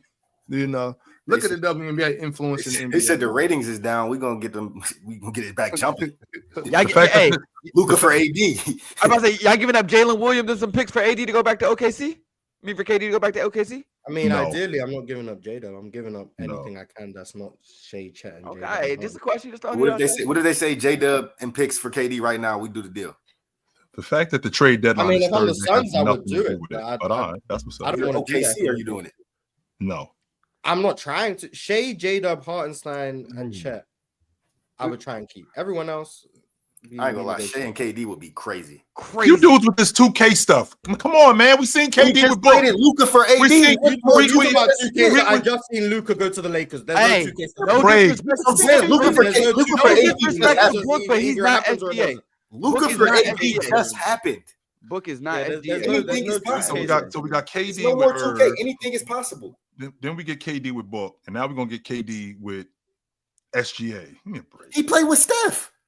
Oh, with Curry too. I don't leave that part. I can't believe I forgot that. I mean, let's look at Bron. Let's look at Bron resume too, chill. I mean, Bron about to play with Luka. Like Luka, Kyrie, AD, D Wade, Chris Paul. Here, let me add some more context to this. So this is also from Jake Fisher. What it says is However, there are certain team Golden State chief among them. Sources said that have inquired whether the stance could change between now and Thursday's trade deadline. The Warriors, as Mark Stein reported, did not move forward with their own conversation regarding Chicago's Zach LaVine or Nikola Vucevic this weekend, sources said. As Golden State continued to deliberate over the pursuit for Jimmy Butler and, wait for it, exploring the feasibility of reuniting Kevin Durant with Stephen Curry. So KD for Kuminga? Well, Kuminga, Wiggins, Pods probably. We got to add some more pieces. The money doesn't work. Yeah. Kuminga, Wiggins for sure. You got to throw any trade. What does that do for the Warriors though? Does that make them good again? With KD and Steph. So you got KD and Book, and they're in 8th place right now. So if you put KD on the Warriors, who are in 11th place, I mean, where do they go? To 6? Oh, I'm sorry, to 7 for 8th place again? I mean, do they jump Phoenix? Do they jump Dallas? Do they jump Minnesota with KD on that crew? They might jump Minnesota. I don't know. I mean, it depends what they give up. But, I mean, the Warriors, I guess, need to do something. I don't know. Seeing Steph and KD running back with Draymond will be cool. Might as well go towards Dallas while getting Clay back. We'll just bring the whole. Hey, call Washington, tell them send JP back. We're gonna run that shit all the way back. Bring the whole band back together. Why not? Dallas might give up Clay for some light. You bring them all back together. Try to relive the dynasty one more time. Well, I actually think that I think the Suns, even if they stay I think they can fall out of the play-in. I'll be willing to bet that the Spurs are going to push for one of those spots, and I think the team most likely to fall out of the play-in in total will be the Suns, even if they stay together, because their culture's in a disarray right now. Like they probably have a bottom 4 culture. I'm about to say, do you think Beal gets moved? Y'all think Beal gets moved before the deadline? It's up to him. Well, they're going to try. The issue is nobody wants $52 million a year on their books. And anyone who might, Bradley Beal ain't trying to go. And that's what the other thing is, and I'll give this credit to Matt Moore, HP Basketball Action Network. He's basically detailed that most teams are stuck between, because of the new CBA, very cheap, young, or contending, expensive, and only willing to add to their books for players that are surefire stars or surefire championship level players. So Bradley Beal, Vooch, even LaVine, they all fall in that you're paid too much money. We don't actually know if you're going to contribute to a winning championship situation. And then all the young teams are saying, we're trying to clear our books so we can actually make moves. Everybody's trying to avoid the luxury tax, the first apron, and the second apron. And all that's done is give owners a reason and an excuse not to have to spend any money. Because when you do, you can be the Boston Celtics. The Boston Celtics could very well, y'all, lose 2 of their 5 founding members over the next year, because right now they have a $400 tax penalty they're going to have to pay. And they do not want to pay that even after changing ownership. So they legitimately could lose 2 of Brown, Kristaps, Derek White, or Drew Holiday. That's how bad things have gotten right now with the CBA. So and Mavericks didn't want to find themselves in that type of situation. Facts. And so what you just said, even if Beal didn't have a trade clause, is there any market for him? Is anybody willing to take that on? No, I don't think so. $52 million is too much. All right, y'all. I got a lot of super chats to read, so we are about to get into that. Y'all already know the drill. Y'all know how I'm coming. Make sure you like that video. Make sure you subscribe, and make sure you become a member. Also, shout out to our Hall of Famers. I got my man Vale. I got J-Hub. I got Multi-Kenny, and I got Cobra Son of Raditz. And I got to shout out my Hall of Famers because I know they show up in the moments where we need them the most. And tonight, we got a moment for the rest of y'all to show up, because it's just been announced that we will be collabing with Gil's Arena on Playback tonight to watch the Knicks versus the Rockets. We got a top 3 team in the East, and we got a top 2 team in the West going head to head, and it's going to be a good ass game.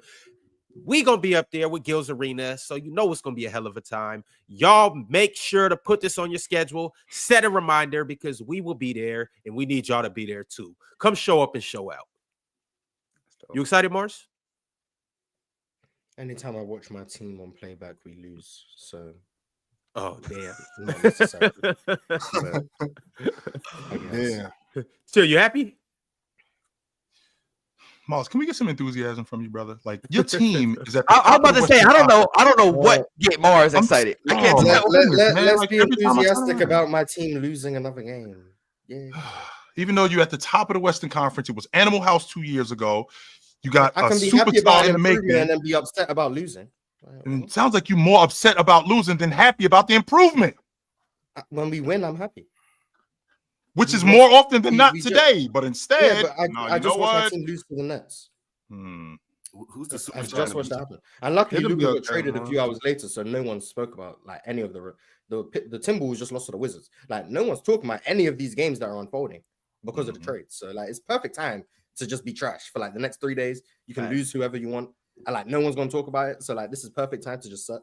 But I'm still gonna be annoyed when we lose, and we're gonna lose again tonight. Like I'm gonna be annoyed. So everything will be all right, bro. That's what I like to hear, bro. Like, we still probably gonna make the playoffs. Like, I'm not saying the season's over. Probably gonna. I'm still gonna be annoyed that we lose the game. We might make the playoffs. We might not. I'm not sure. Hey, speaking of the game tonight, my Knicks some serious contenders, right? Yeah. Define serious. Y'all got OG Anunoby, so y'all could do anything, man. Y'all good. OG's hurt. We don't know for the full extent either. Oh, that's right. Ox knew that. Ox knew that because we was watching the game when he got hurt. Yeah. But he forgot. I mean, everybody. There's so much that's happened since that game that like, yeah. Luka got traded for that night, by the way. So I don't know if y'all saw that. Well, without OG, y'all ain't shit, bro. But that's crazy. That's crazy. He think OG is your man. He thinks that OG is your guy. Y'all still got action, bro. I'm just talking. So y'all still Los, you talk to me though. You talk to me though. You let us know how you feel about the Knicks. Bro, I think we get through them Celtics as curtains for the league. That's how I feel about it. Like it don't matter who coming out that y'all way. Gonna beat the Pacers for real? The Pacers? This is the Knicks fan. The Knicks fan is the equivalent of the Cowboy fan. I tell you, you stuck on last year, and that's cool. No, I'm not stuck on anything. They're a very good team this year. They are, but we added Karl-Anthony Towns. Very good. They're not very good. They're not better than the Knicks at all. Yeah, we'll see. I think the Knicks are the third best team in the East. That's fair. I think the Knicks are one of the 6 contenders in the NBA. The Knicks ain't winning. We got to say, that's all I'm saying. That's all I'm saying. Still view Denver as one of them contenders. Yeah, I mean Peyton Watson's out for the next month, so we'll see. And in all honesty, half our roster ain't gonna make it to the goddamn playoffs because they playing 45 minutes in blowout. So it don't fucking matter anyway. Well, you have 3 of the top 5 most played players in the league, so yeah, I'm right there with you. Yeah, so Josh Hart. I mean, y'all see OG just went down. OG already started. I'm enjoying the regular season while I can, bro, because I know. It don't matter how many minutes Josh Hart play. He's durable as hell. He's good. So don't count Josh him. Hart. Mikal Bridges is an Iron Man too. He gonna be there. Him too. You need to worry about Brunson and it Cat. just don't make no sense, like at all. Like Tom Thibodeau might as well be Nico, the GM for the Mavericks. All he care about is today.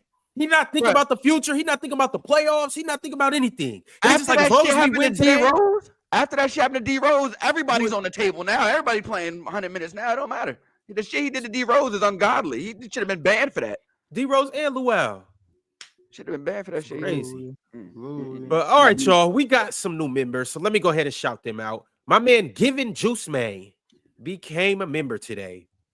Finesse also became a member today. Shout out to Given and shout out to Finesse. We got a super chat from Gandhi KV2. He said, "You are the GM of the Spurs. A 20-year-old LeBron just enters the NBA. Do you trade LeBron for Wemby?" To get Bron, yes. To get Wemby, no. I want Bron. I'm trading for Bron, yeah. Yeah, I want Bron. Hell yeah. What? Y'all sleep as hell. I'm taking Wemby. What was the question? Would you trade Marz, a right 20-year-old? James is in the league. James is in the league. He's 20 years old. He just came in the league. Are you moving off of Wemby to take James? Yes. 100%. Ooh, man, that's tough. This is a lot of hindsight. I don't think I'm doing it. I'm not doing that. You know what Bron is.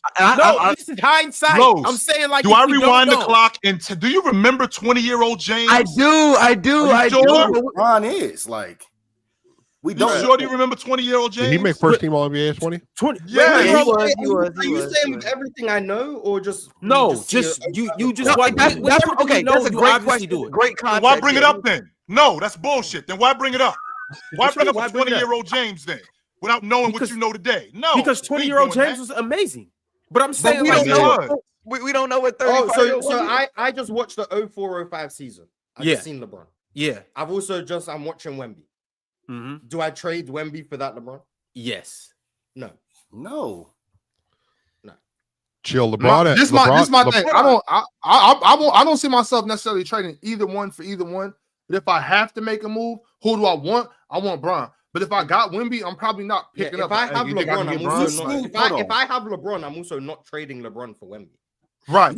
But if I have to make a move, LeBron at 20, that was he was 27, 7-7 that year, finished 6th in MVP voting, was second team All NBA that year, 47, again, 35 relative rights to the era split. They just missed the playoffs. He was tied with the Nets. They literally just missed the playoffs that year. I mean, he was a terror. Do we need to talk about Wemby?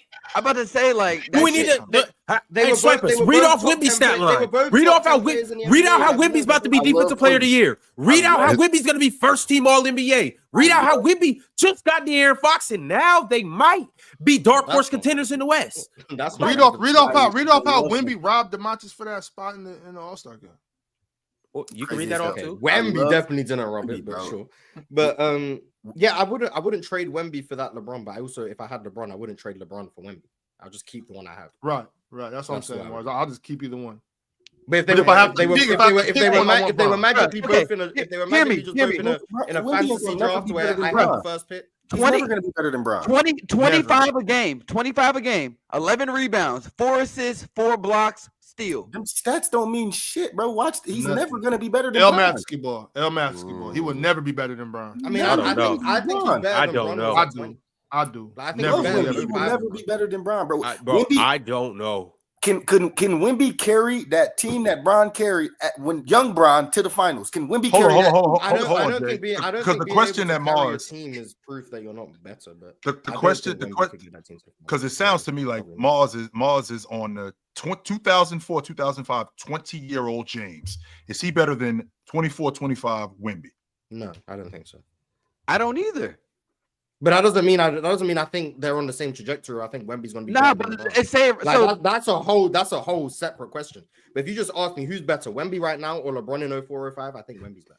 Do you think that James? I'll say though. So you think that Wemby was better than James? 18, 19. I mean, 18-year-old James and 18-year-old like rookie Wemby and rookie James. Who do you think was better? Rookie Wemby, I think was better than LeBron too. So you think he was better? Yes, so you think Wemby was no, we've never seen a player. Wemby turned 20 as a rookie. LeBron turned 20 in year 2. So like the age difference is substantial. Wemby turned 20 in January of his rookie year. LeBron turned 19 in December of his rookie year. So like there's practically a year difference in terms of the development, which is a big deal. But if you're asking me year 1 Wemby versus year 1 LeBron, I think year 1 Wemby was better. But if you're asking me 19. If you're asking me year 2 LeBron versus rookie year Wemby, I think LeBron was better. But that's because the age is the same. But I think right now, I think Wemby in year 2 is better than LeBron was in year 2. So what about Wemby is holding y'all back from making that trade? Like, are y'all taking account like injuries? It's nothing about Wemby. It's all about LeBron. I think they hear LeBron and it's like, oh, Bron has nothing. Like they're not even thinking about the impact that Wemby makes. Bron might but I think you're also understating how good LeBron understanding who young LeBron was. Yeah, LeBron was. That's Ron right now. Ron, you talking like James was. You talking like James was good. Like James was good. LeBron was a top 10 player in year 2. I understand that, but like I don't think. And not arguably neither. He was a bona fide top 10 player in year 2. We can have a conversation about Wemby. We can have a conversation about Wemby today being a top 10 player. We can have a conversation. You can't have a conversation. There is no conversation about Wemby being. The conversation left after you finally admitted that he's better than Julius Randle. There is no conversation. Victor Wembanyama is a top 10 player today. Y'all, relax. We're not going to get into that. You brought it up, Ron. So let's get into it. We're not going to get into that. You brought it up. No, chill. Let's stay right here. Let's stay right here. Victor. Ron, why you bring up Julius Randle? Victor Wembanyama is a top 10 player and it's certified. We don't need to talk about it. Dude is in MVP talks. Dude is the front runner for DPOY. Dude is averaging 25 and 10, 25. He's really not. He's not really Four MVP blocks. talk. Ron. Four He's not blocks. MVP. Okay, No, Brown he's wasn't. not Brown MVP wasn't. Okay, talk. Swiper brought up Brown was 6th in MVP. He wasn't really in MVP talks too. Victor Wembanyama's MVP talks is a lot louder than LeBron James's was. I'm just. All right, that's I'm all the just MVP stuff is irrelevant. Okay, I'm just saying. I'm pointing out the obvious in the situation. We got a dude that is dominant on defense and is a problem on the offensive end. Braun was a problem on the offensive end. He was not dominant on the defensive end like that in his second year. I'm saying though, Wemby's impact on the game of basketball all around, it exceeds LeBron's. I'm sorry, it just does. Hey, I saw John Morant come down the lane and bro, come on. Wemby's offense is nowhere close to what LeBron's offense was. His defense, It's not. defense is It incredible. does not affect the game. Defense is incredible. He did it. LeBron's defense is not touching Wemby's defense, but offensively, LeBron, young LeBron was a freak of nature. Like I've learned that was. everybody's an offensive merchant today. I love it. I'm going to use this episode Not every everybody's conversation going forward. That's not true. That's not true. Like, Bro, you have a second-year Wemby who is going to win Defensive Player of the Year. Come on. We had sure? LeBron Sure, he's gonna win it. Unstoppable. You sure he's gonna win Defensive Player of the Year? I'm like 80% confident. Even though Anthony Davis is a better defender than him, he still probably might win. I'm not mad at that. Wemby gonna get him depoy. Second year in the league, he's averaging 25, 11, and is about to become the Defensive Player of the Year. Like, I don't. What are we talking about? He's great. We're comparing him to Bron though, like LeBron James. That's what second year. We're comparing him to second year Bron. Second year Bron was 27, 7, and 7. Second year Wemby is averaging 25 and 11, 4 blocks, and he's about to be Defensive Player of the Year. All right, so let's so we talking about defense. And the 4 blocks is more impressive than anything that Braun was doing. Better? What'd you say, Chill? You want the net rating stuff? Is that what you want? I didn't hear the question. Do they even have net rating? I think LeBron James at 20 years old was a better player than Wemby at 20 years old. I do. I think that he's. Well, yeah, because Wemby at 20 was his rookie year. Yeah, I think we all agree with that. That's what second year Bron is better than rookie. Let me rephrase that, Marz. I think 20-year-old LeBron James is better than Wemby today. I think he is better than. Yeah, okay. Yes, I do. I don't think that's a hot take though. Like, I just disagree. That's just the fact, too. It's just a fact. Yeah, I think it's At the end of the day, I'm drafting. If I had the first pick, I had to build around a team. I'm taking the defensive anchor, averaging 25 and 11. I'm taking that. I don't think you're going wrong. I don't think you go wrong with whichever one you draft. Which either one you do. I think I prefer. Like if I'm looking at it as prospects, I just think. I think I would have more questions about. You said you're looking at prospects. You're looking at 7-3 with a burner. That's what you. Yeah, like, well, I'm not looking at 7-3. I'm on the side. I'm on the side. What is Wemby? Right now. What is Wemby shooting at the long ball line? I believe he 36%. So that's not a burner, okay? No, that's what Trae Young is doing. That's not a burner. A game with a major degree of difficulty. He's right. A shooter. Like, but okay, sure. Now, with that being said, was shooting 37%. Like, thank you. What are we percentages? Like, and you the one brought up the you guys are the ones who brought up the yes, you are. You asked the percentage because we said about it. Because we said Wemby got a burn. Okay, so let's discuss 35%. Hold on, 35%. I agree with you. 35% on 9 attempts is not a burner. That's not. So that is not a burner. So 37% I on agree 10 with you on attempts, that. and he was the second best shooter in the league. That's crazy. Like the percent when you look he at was the second best shooter or the second best 3-point shooter, Marz. You can't just look at percentages. You can't that's not a genuine way of looking at things. When you look at the shot difficulty, the off the bounce stuff, the fact that he is doing that at his size, the mid range stuff that he's added this year. Wemby is a legitimate shooter. Wemby can shoot the ball. He shoots 87% from the free throw line. He's a good mid range shooter. He's shooting 10 threes a game. Off the bounce, off curls, off movement, off catch and shoots from deep. Wemby can shoot.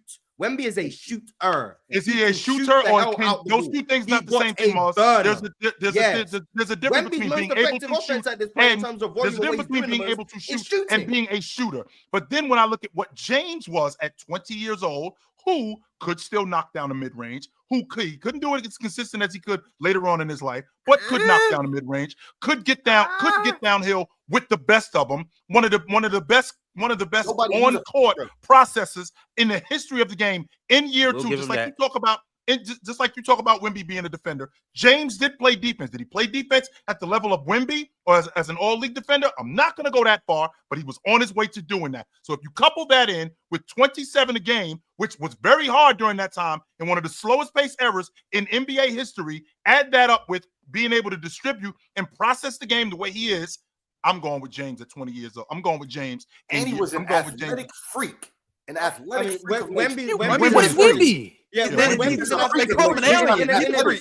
It's in a very different way, but Wemby is also an athletic freak. But he's not LeBron. I think Wemby had the LeBron better might be shooting best athlete percentage. ever, so Wemby had the better shooting percentage than Tatum. He had the better shooting percentage than SGA. Like, come on, man, what are we doing? These are high volume guys. Like that. That's what it is. Wemby can legitimately SGA a shooter? He's not a shooter. He's a bucket. Yeah, you don't. He's a bucket. He's a bucket. He's not a three. SGA is not a 3-point shooter. He's a mid-range freak. That's what I'm saying. He can shoot, but not the three. That's not a good. LeBron in year 2 was shooting 35% on mid-range jumpers. Like he couldn't shoot at that point. And if I'm looking at them both as like I got Wemby right now, and I got 20-year-old LeBron. He's shooting at a higher clip than Devin Booker. I have more questions about LeBron. LeBron's also playing with way less spacing. It's way less spacing when LeBron was playing. But Wemby is also like, and that's why he was running motherfuckers over.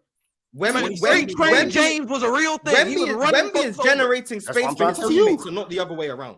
Like I want that to be made up. Wemby is not benefiting from his teammates spacing the floor. Wemby is spacing the floor for his teammates. Well, they got to knock down shots too, so he's benefiting from teams are loading up on Wemby before they're worried about right. They are, but they still have to honor guys like Devin Vassell, right? They still have to honor guys like Chris Paul, even though he's older. They still have to honor him. No, let's not make it sound like we're just leaving these dudes wide open. Wemby gets a lot of trail threes wide open. Oh yeah, but that trails because bigs are obviously still taught to just go protect the rim at first, and that's why Wemby's a matchup problem. Same thing with Chet. But that's not a benefit of spacing. That's a benefit of the fact that Wemby can stop and pop from 30 feet. Wemby's 7'4", and that's bigs just still aren't used to having to guard that. Yep. But in terms of I agree. There's better spacing now than there was 20 years ago. 1,000%. Way better. Even if Wemby's not even if I do think Wemby is generating more space for his teammates than they are for him, he still has more teammates than LeBron had in 05. Yeah, fat. Like, of course, that bitch to he die has more space. But it's also undeniable Wemby shoots the ball better than LeBron does at that point. Facts. At that time, undeniable. It's also undeniable that Wemby is 6 inches taller than LeBron was. Undeniable. It's also undeniable that Wemby is one of the 5 best defenders in the sport. I'm saying 5 just so no one can be like, I don't think he's the best, or I don't have him top 3. 5 is undeniable. He's one of the 5 best defenders in the sport. Was LeBron top 5 on either side of the ball in year 2? Okay, he was a top 5 offensive player. Yes. Do you believe that? Yes. Okay, chill. I do. You think he was a top 5 offensive player in the NBA in year 2? Yes. Well, I'm not saying it's wrong. I'm saying yes. I don't know. You're saying yes. Y'all can say what I'm saying. Yes. I'm thinking about who was in the league, Marz, during that time. What is that? In 2005. Shaq, Bryant, still Tracy McGrady, Shaq, Steve Nash, Dirk Nowitzki. You also have to factor in passing too. Duncan. You talking about offensive player? We're talking about 27 and we ain't just talking about a bucket getter. No, we're talking about an overall. So that year it would have been that year. It would have been between. Again, just all the names in top 10. It would have been between Kobe Bryant, Sean Marion, Paul Pierce, Chauncey Billups, Gilbert Arenas. Remember, we're talking about Gilbert Arenas' prime. Steve Nash, Ray Allen, Kevin Garnett, Dirk, and Stephon Marbury, and like Amari Stoudemire in them, just for context. Marbury is a fantastic offensive player in 2005. Amari Stoudemire is a dog. I'm just saying, naming the names like the high-end offensive players, offensive teams. He was on an offensive team.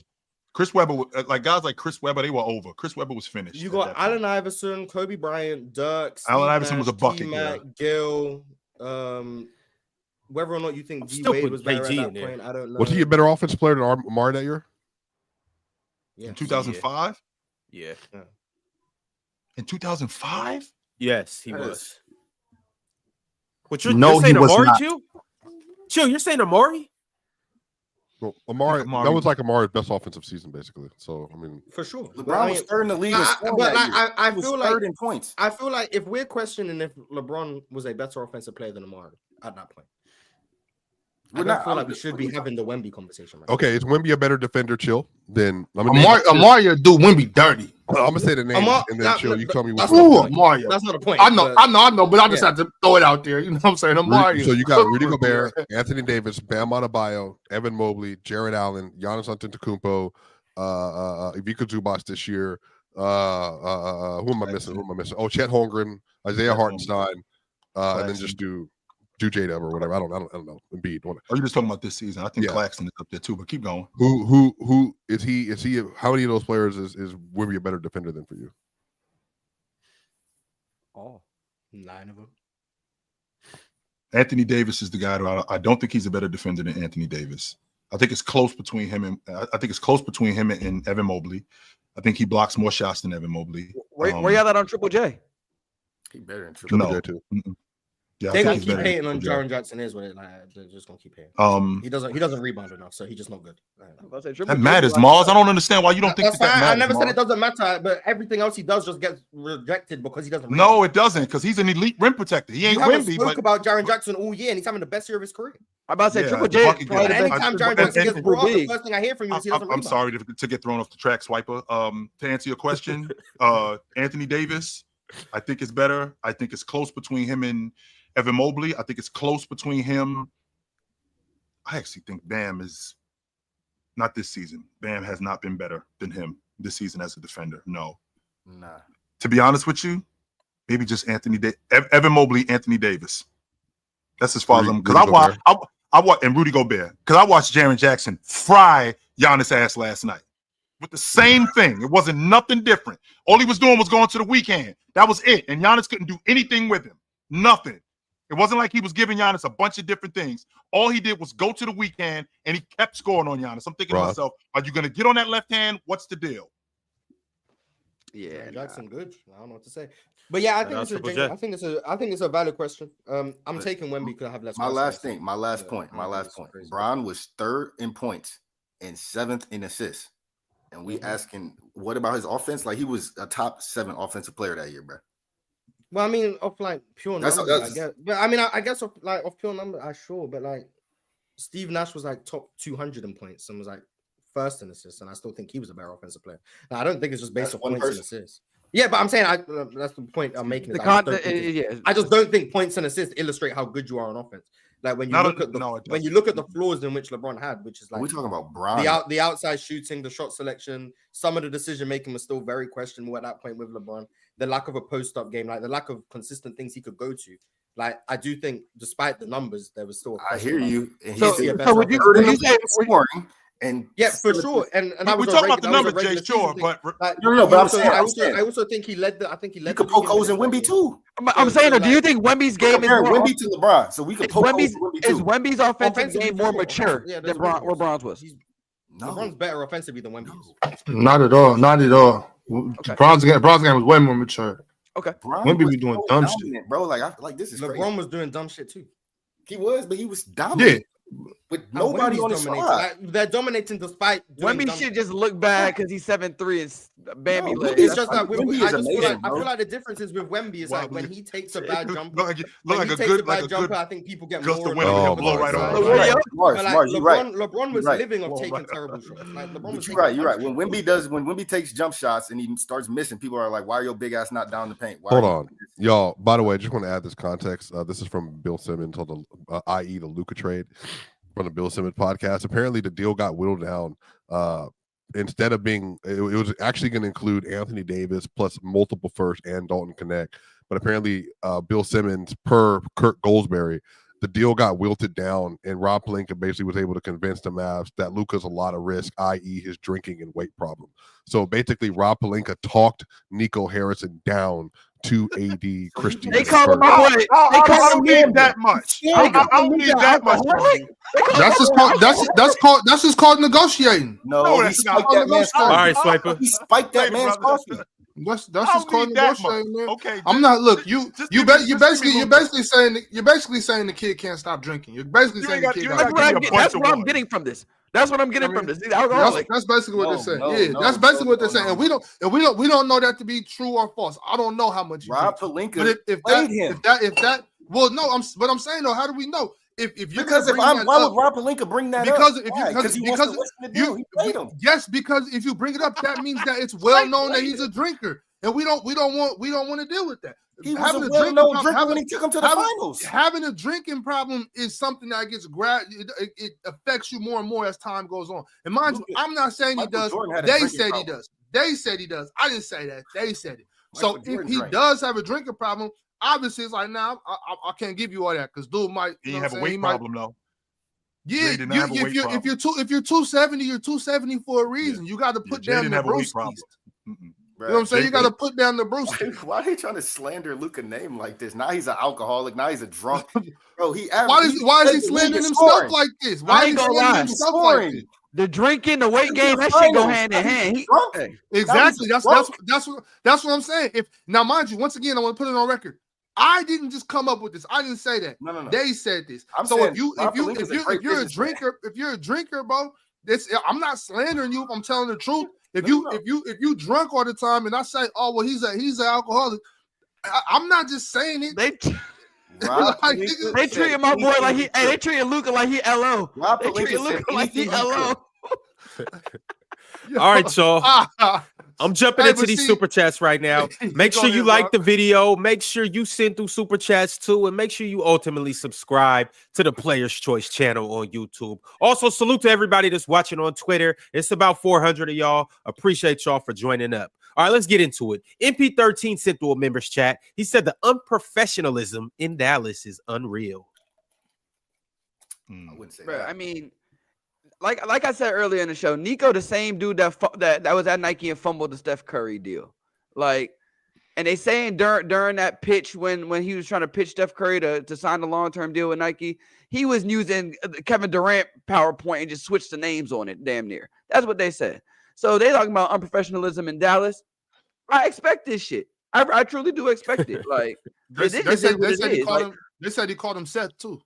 He called him Seth. He did Seth not. Curry and goddamn Liberty. What the fuck you stop playing, Ox? He did not. And they misspelled his name. They spelled That's not my name. That's my brother. That's not me, Ox. That's my brother. That's not my name. In the presentation, his name was spelled Stefan instead of Stefan. That's not how you spell my. I'm out. And Nico was responsible for that. So they talking about unprofessionalism. He been that. Bullshit right here, yo. This some bullshit. First of all, you call my brother. Bro, go ahead, Ron. I'm sorry. Man got talked out of first round picks because Rob Pelinka said that Luka drinks too much. KZD sent through a members chat and he said Nico is worse than Hitler. Yeah, let's chill out. Relax. We ain't going that far. Yeah, no. Chill out. Easy. Avery B sent through a members chat. Avery's been around for 18 months, and this is what he had to say. He said, why do y'all think the Mavs only talk to the Lakers about the trade and no other team? I don't see the logic in not exploring all your options. Because Pelinka the only one that knew he had a drinking problem. Have you guys heard of like the experiment where it's not a real thing, but there's a kid outside a candy store, right? Mm-hmm. And they tell him that you can only have one candy. So the first candy you pick up and choose, that's the one you want. You can't pick another one. That's the one you get. Mm-hmm. And they put the kid in the store, and he ultimately ends up walking through the whole store and picking up nothing. Because every candy he sees that he might want, he thinks there might be a better one coming. That's what I think the Mavs did. They knew what they wanted. And instead of exploring a bunch of options, they was like, no, I want a two-way player. And you're right. And there's only two options in the NBA that was going to keep them competitive: Giannis and Anthony Davis. Because either they spoke about Giannis and they got rejected. Marz, that was so good. Anthony Davis. That was great. The candy store thing was so good and so relatable. Why not go with that? I said car. I said buying a car. See, Marz, I gotta. But now you should think about like Marz spot on, bro. He's spot on because it's like if you put Luka out there, you're gonna get every team best package. And you're going to be sitting there looking through 100 packages, and before you know it's going to be February 7th. Did I not say that? Did I not tell y'all that before Marz started? Did I not say, like, if you open this up, you got a whole bunch of other teams, and now your brain is all screwed up because you see they already knew what they wanted. They knew it. Right. That's why this didn't get out. For that reason. It was just Giannis or AD. That's all they wanted. That was it. They knew what they wanted. They didn't want it. Swipe talking about you could have got Amen Thompson. Nobody wanted no Amen Thompson. I wanted Giannis or I wanted AD. Ox, I'm gonna keep it a bean with you, Ox. A younger, less gray hair. If I walk in the joint, that's her right there. That's her. Let's go. I'm not interested in let's hang out for a couple of hours and see who else in here. Nope. Because if I start, I'm gonna start looking at her. I'm gonna start looking at her. She gonna be good. Hey, chill. She gonna be gone by the time you circulate back to her. She gonna be tight, and that's gonna mess up your whole night. That's the one I want. We're gonna post up by this bar stool, swallow 1 or 2 vodka sodas, and we're gonna get us out of here. Let's go. Sodas. Hey, I saw you playing. Hey, you stay there too long, you leave it with a big girl. You stay there too long, you leave it with a big girl. Hey, and then you waking up like, what the hell? I could have had that right there. And it was on the table first. I didn't have to look at none of y'all. That was right there, right in front of me from the door. If you go into that mindset with that, but go ahead, Ron. I know we got a bunch of super chats. We got to roll. Hunter sent through a super chat. He said the Spurs made out like bandits. Shout out to them for not wasting any time with building around Wemby. Facts. The idea of you have a young player, you have the unlimited time, I don't think is true. I mean, I think the example is OKC with KD, Harden, and Russ. The idea that, they're all 23 and younger, we have as much time as we want. And then ultimately you see that time run out. When you have a player who's at that level, you build around them from the moment they're at that level. And the Spurs did that. So it's a good job. These young players now, they don't want to wait. They're not trying to wait 4 or 5 years to put a team around them. They want to win now. Absolutely. Young dogs. And to your point, Marz, when you get a guy like SGA who gets good, how quickly he got good, that speeds up the process. And that the problem is that's because the media only we only give you credit for championships. And that's the problem. That's why they all want to win now, because they see the only time you get credit for chips.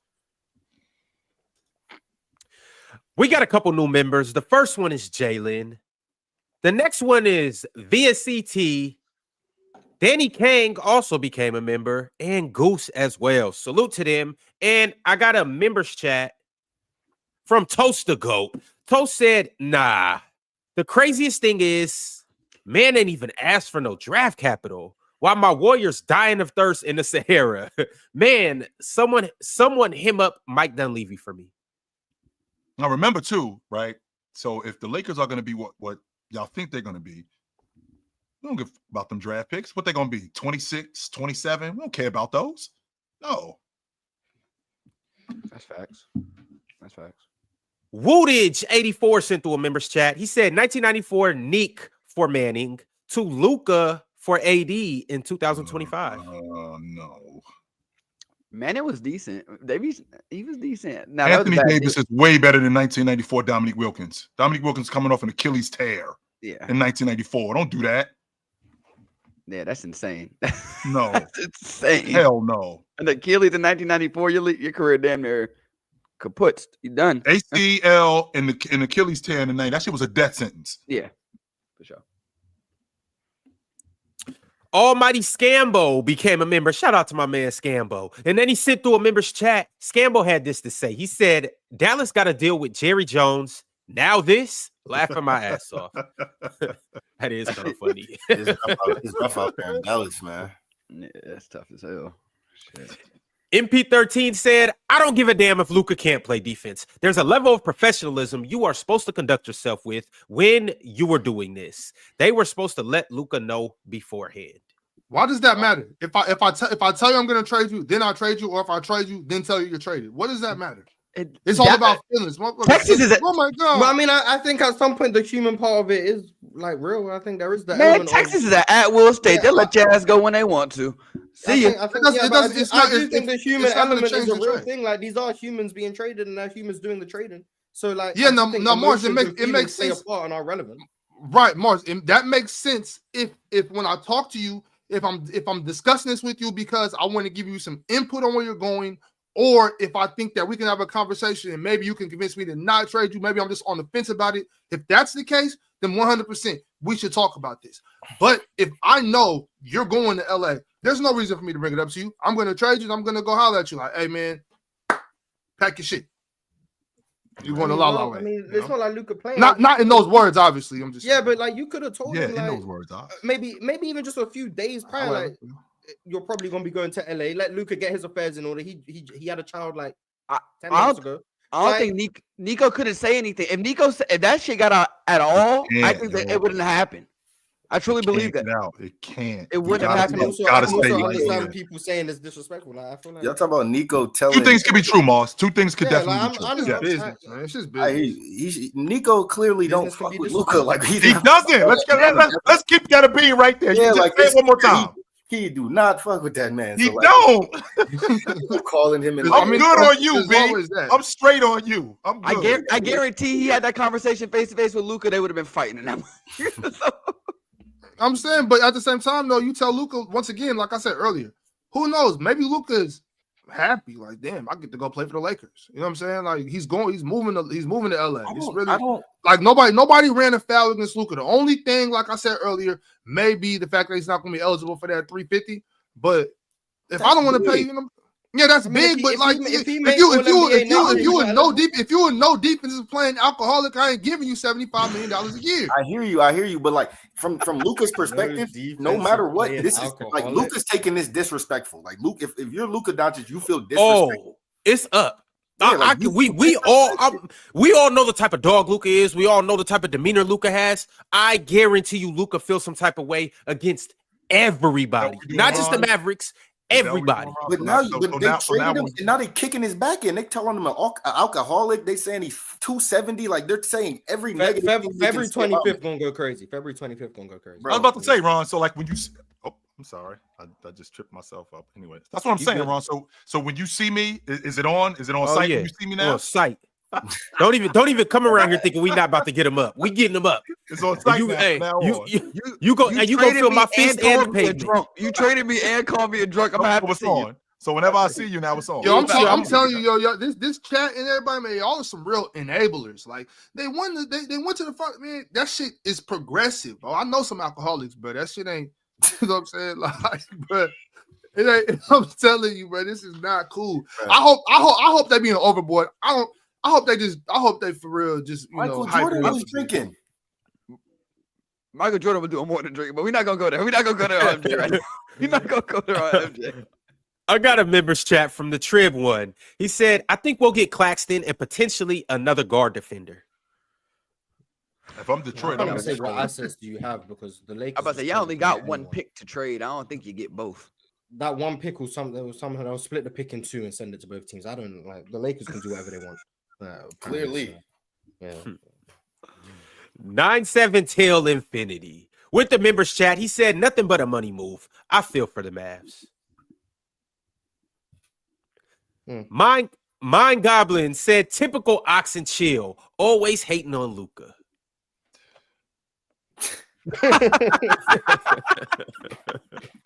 They cool with that shit. Just so y'all know, just so you guys know, like here, like if you don't think that who's ever favorite player is the best player and that team is not going to win the NBA championship, you hate them. You can't stand them. If you don't think Luke is the best player in the league, you hate them. If you don't think SGA is the best player in the league, you hate Oklahoma City. If you don't think Oklahoma City going to win the NBA championship, you hate them. That's what we got to deal with around here. Okay. I see like you don't say things that can get viewed as hate and you only say like, oh, I just don't think Luka's the best in the world. You was questioning the longevity of the Luka trade in which the Mavericks acquired Anthony Davis. That's why you're being called a hater. Because you're saying there's a question of Luka's longevity when AD is 6 years older, has just as many injury problems, and is a big man. There has to be some. That's why you got called a hater. Okay, because well, first of all, bigs age worse than guards typically. 100%. AD is 6 or 7 years older than Luka. Sure.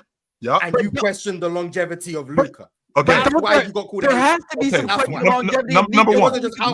Number one. I think that's why. Okay. So was explaining it from their perspective. Now, to your point, Marz, I said that because I'm looking at Anthony Davis in the short term. I ain't looking at Anthony Davis being on the crew for the next 8-9 years like Luka would have been. I'm looking at Anthony Davis being on the crew for 3 years. That's why I said this is a 3-year window that they have to win it. Luka being on that crew, Luka's 25 years old. He's going to be on that crew if they extend him for another 8-9 years. Anthony Davis ain't got that much time left. No, I'm looking at it from that perspective. I'm not looking at it like, yo, Anthony Davis got more time than Luka. No, I'm not thinking that at all. Who's going to be better for the next 3 years, AD or Luka? I think in that Dallas situation, I think that they're looking at Anthony Davis, this thing working with him. Who do you think is going to be better for the next 3 years? I think Anthony Davis. I think Luka is the better player, and I do think over the next 3 years he's going to be the better player. I think he's the better player now, anyway. Okay. What was that? Anyways, K Spiffy sent through a members chat and said, Spurs, we up. We just rizzed and fleeced both teams. Bulls, definitely the ugly chick. Damn. I don't know how they didn't get our young assets. And Kings, ... GG's in the chat. You didn't fleece the Kings. Not at all. The Bulls, Besides Kobe White, at least the Bulls are making moves, but they didn't fleece the Kings. That's all. Yo, the Spurs won the weekend. I'm not saying they fleeced anybody. I'm just saying out of everybody who got everything, the Spurs won the weekend.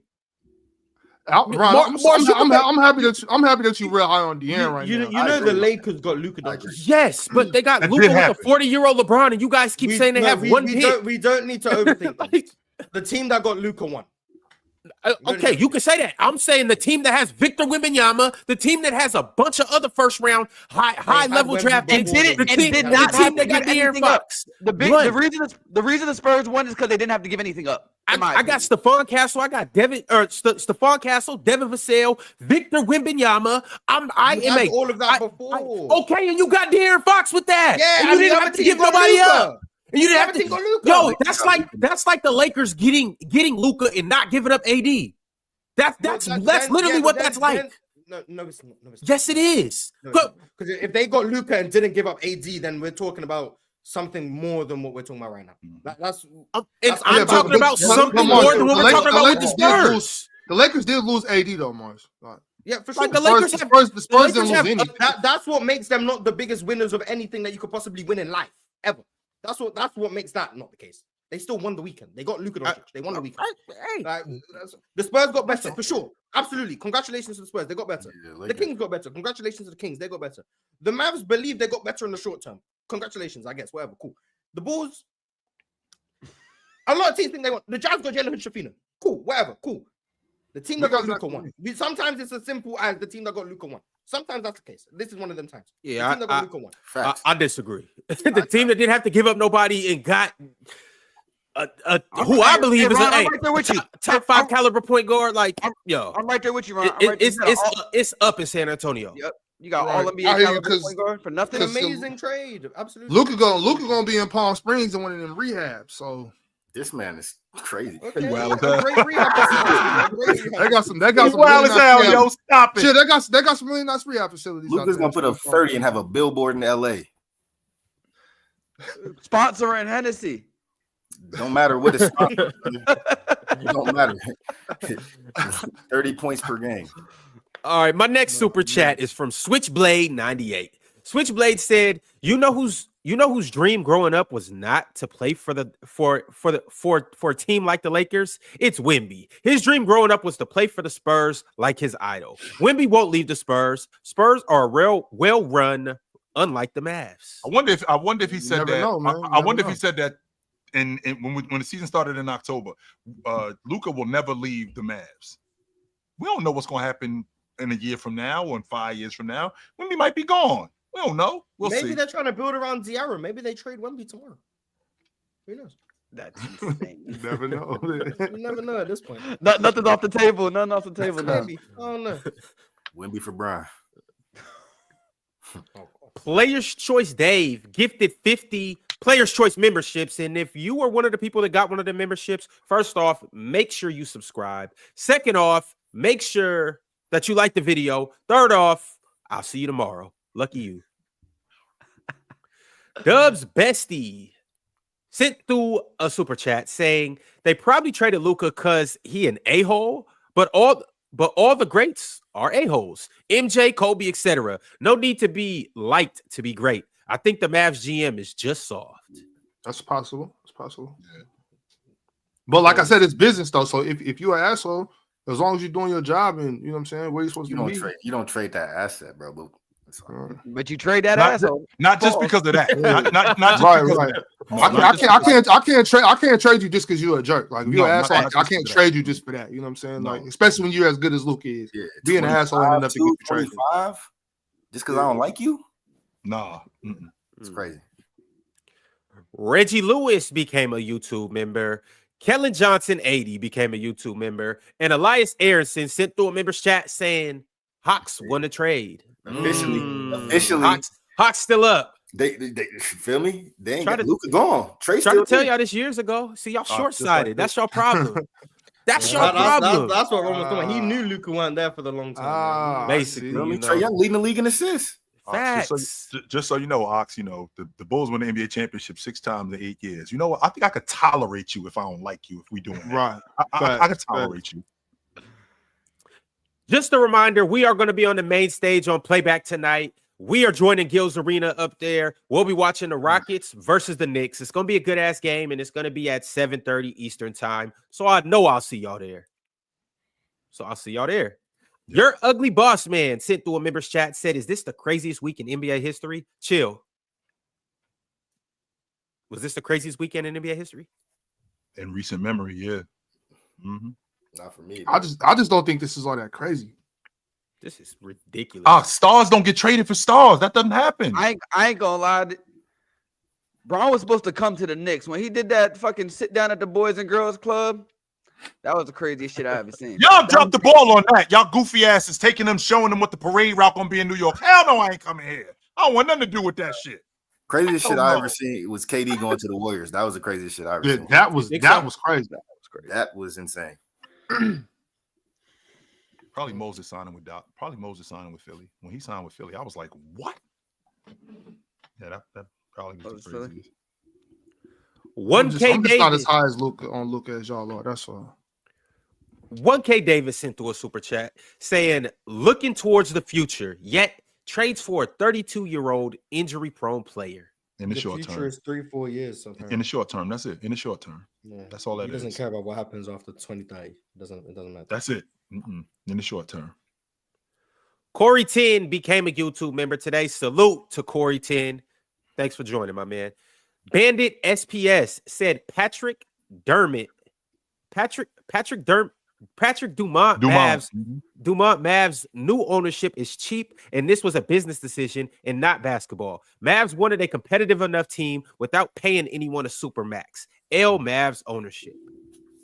I mean, these are the NBA teams are businesses at the end of the day. They just paid hella money for that team too. Is what it What is. team? For the Dallas Mavericks. Oh yeah. You know, Cuban wasn't gonna go away without no ticket on him. Come on now. Nate with the members chat said, if the Mavs win a ring within a couple years and the Lakers win one 5 years from now, what do you guys think the decision will be around this trade, or the discussion will be around this trade? Both sides won. Yeah, it's a wash at that point. Both sides won. Because that means the Lakers got exactly what they wanted and the Mavs got exactly what they wanted.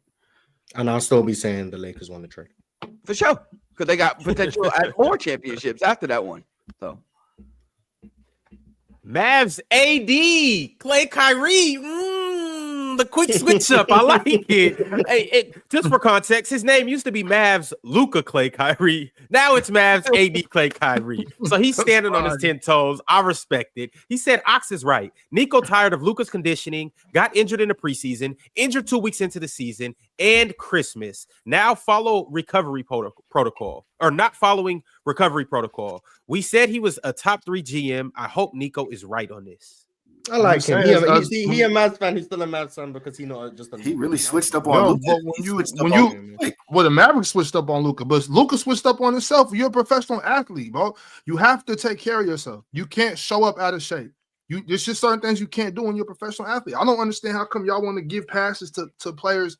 You know what I'm saying? And that's why people are mad about Miami holding players accountable. You just let these guys just do whatever they want to do and then get mad when somebody doesn't want to give you $80 million.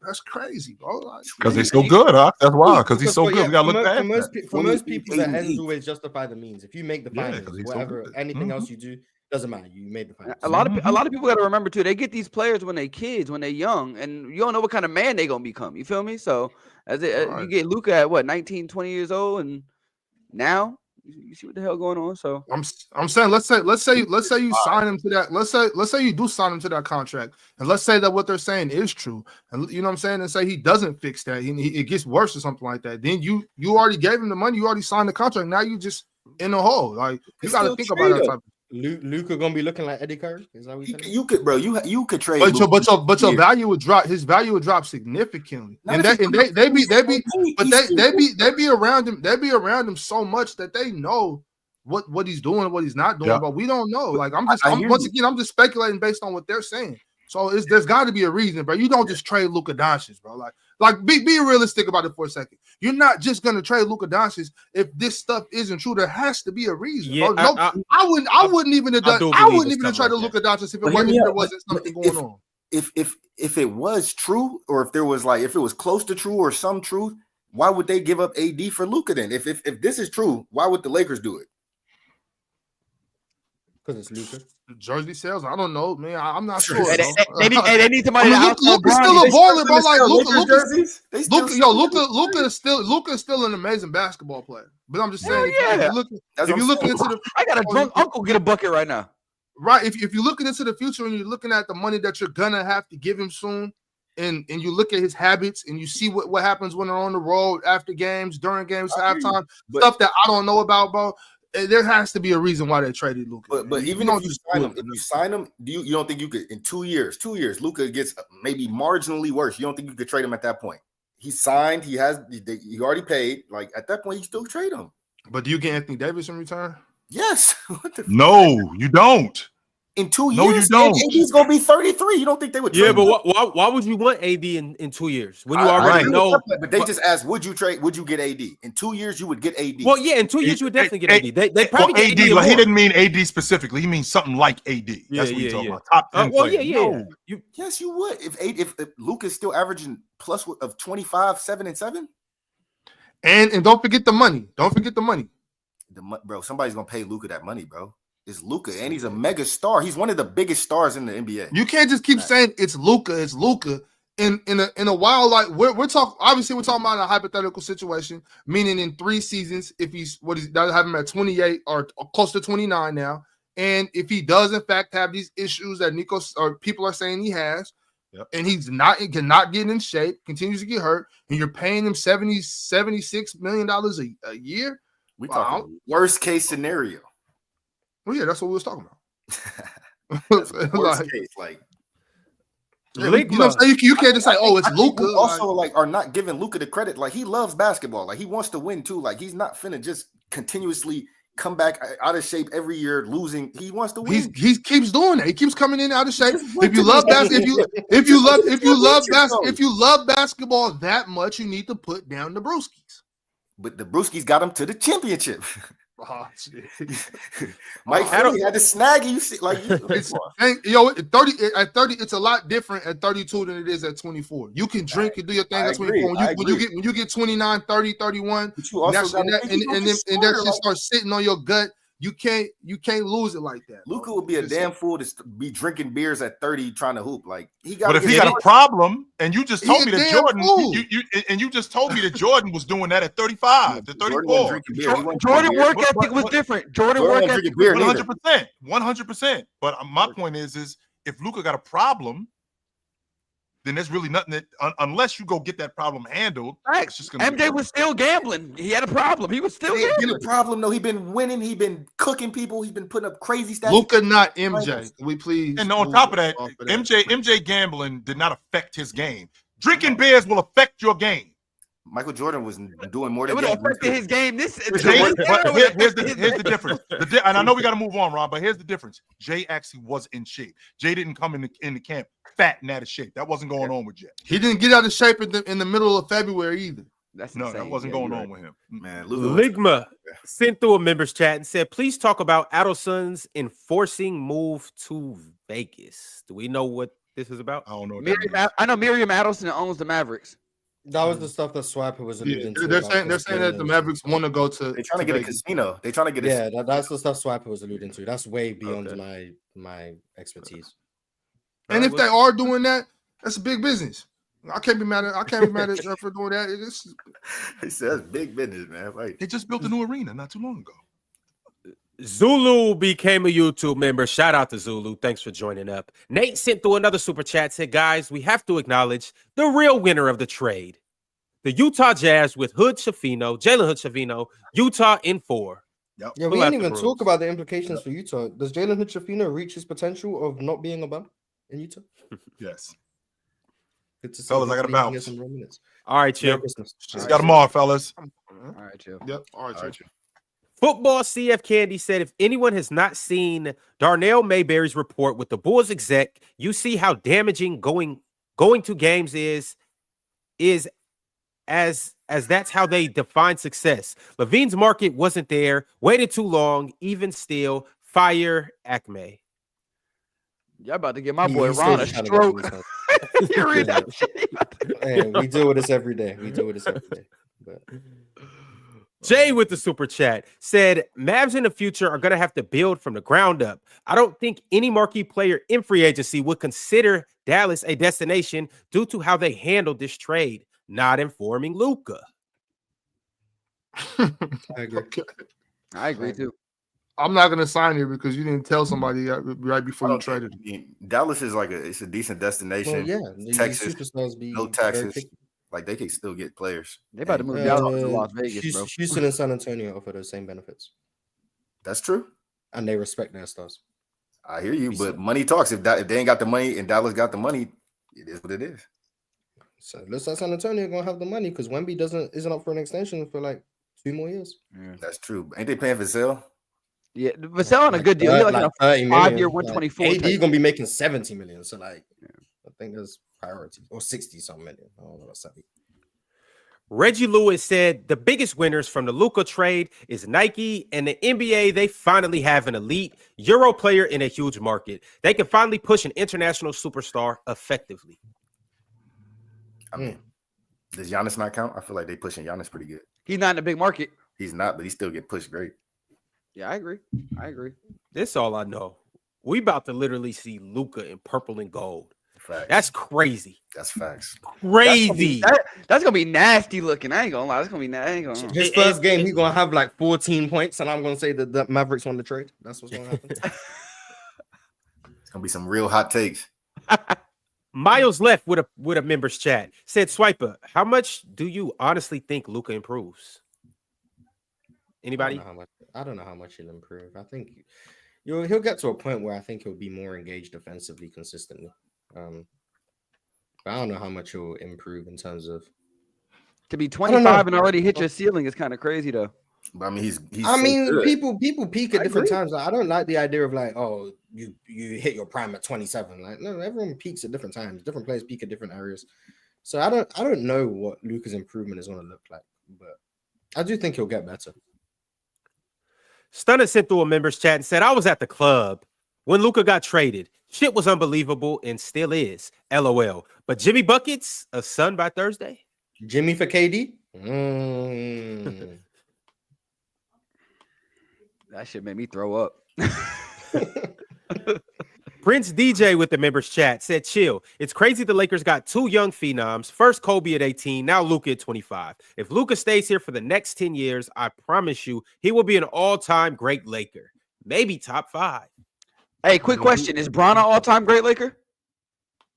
I mean, he's one of them. Like, he's in like the top 15. Something like that, yeah. I got a homeboy that's a DC fan. Do they get to count Jordan as the best player in franchise history? No. He wanted a 10 list. Okay. I was just wondering. Just wondering. One of the 10 best. He played like 2 seasons. I know. That's a crazy. You're not naming 10 better players to play for the Wizards. I was just saying, like, that's just crazy. Tyrone Winston with the members chat. He said, please get KD to Minnesota. Please. He ain't going up there. He been in Phoenix. He been in California. He been in OKC. It's too damn cold in Minnesota. I feel it. We was just in Minnesota. It was too damn cold. Though. He know he fought with Ant though. Yeah, it's too damn cold, bro. Ant trying to get back to the city. He's trying to get back to the A. We gonna see. Eli the Misfit sent through a members chat. He said, hey, Ox, how you feel about De'Aaron? Already spoke on that. Hate to see De'Aaron leave. Jamal with the members chat. Jamal said, Warriors want PG. Warriors are desperate. No, they Warriors are desperate. Don't nobody want. They just want to do anything. They're just desperate. That's what that is. No, they do not. 40 Cal said, has anybody checked on JD? Cool, You reached out to JD. No, JD damn near cussed me out on Twitter last night. Oh damn. Okay. JD at the bottom of a bottle of booze. He's a Laker. He's a Laker fan. He's a Laker fan. Luka right there with him, I guess. That's crazy. Y'all crazy, man. Come on. Damn, Marz. Nah, but JD's a Laker fan now, y'all. Oh, for real? Yeah. That's heat. No, the Lakers just got so many more fans. You know, Allen L, a Laker fan. Shout out to Allen L. And Luka stands united. Oh god, it's gonna be nasty word. Insane combination. No Cat Print said it's being reported the Warriors are literally calling about every all-star / superstar, and they are in DEFCON 1 mode. Yeah, I mean, They ain't got no choice. they calling about KD, Paul George, I guess counts. I wouldn't be surprised if they called about Joel Embiid. Like they're gonna try everything. Can they get? You think there's realistically anybody they can get? Well, I mean, I know teams gonna be trying to rob him, but I don't know. And they'll probably pay whatever a team's willing to, what a team's asking for. But I don't know. Like it's hard for me to project trades now. My whole like what I thought was possible is now changed completely. So I don't know. The Warriors move kind of weird. Like they just move kind of weird. Like sometimes it don't seem like they're willing to give up their young assets, but now they feel like it sounds like they want to go all in. So I don't know what the Warriors trying to do. But I know they're trying to prolong. They're trying to get something before Steph goes, but it's not looking great for them. They need to just trade Steph. They need to, but they're not going to do that. Jacko VX said Fred VanVleet, Cam or Jabari, Phoenix picks for KD. I love this music. Yeah, if I'm Houston, I would call. I'm not saying I would make a trade, but if I'm Houston, I would call. I know the Rockets have the Suns picks, so I know the Suns would be interested in getting their future back. So you probably wouldn't have to offer as much in terms of players just because of that. Now, what those players look like, I'm trying to keep Şengün, Amen, Jalen Green for sure. I'd like to keep Tari and Jabari. I'm about to say you're not gonna be able to keep Tari Eason. You're not gonna be able to keep Eason. No, I want to. So I'd offer them Cam Whitmore for sure. I'd offer them Cam. Maybe I'd offer them Reeds, and then I'd offer them some picks, and then like whatever makes the money work, which is probably Fred VanVleet. That's probably what I would offer.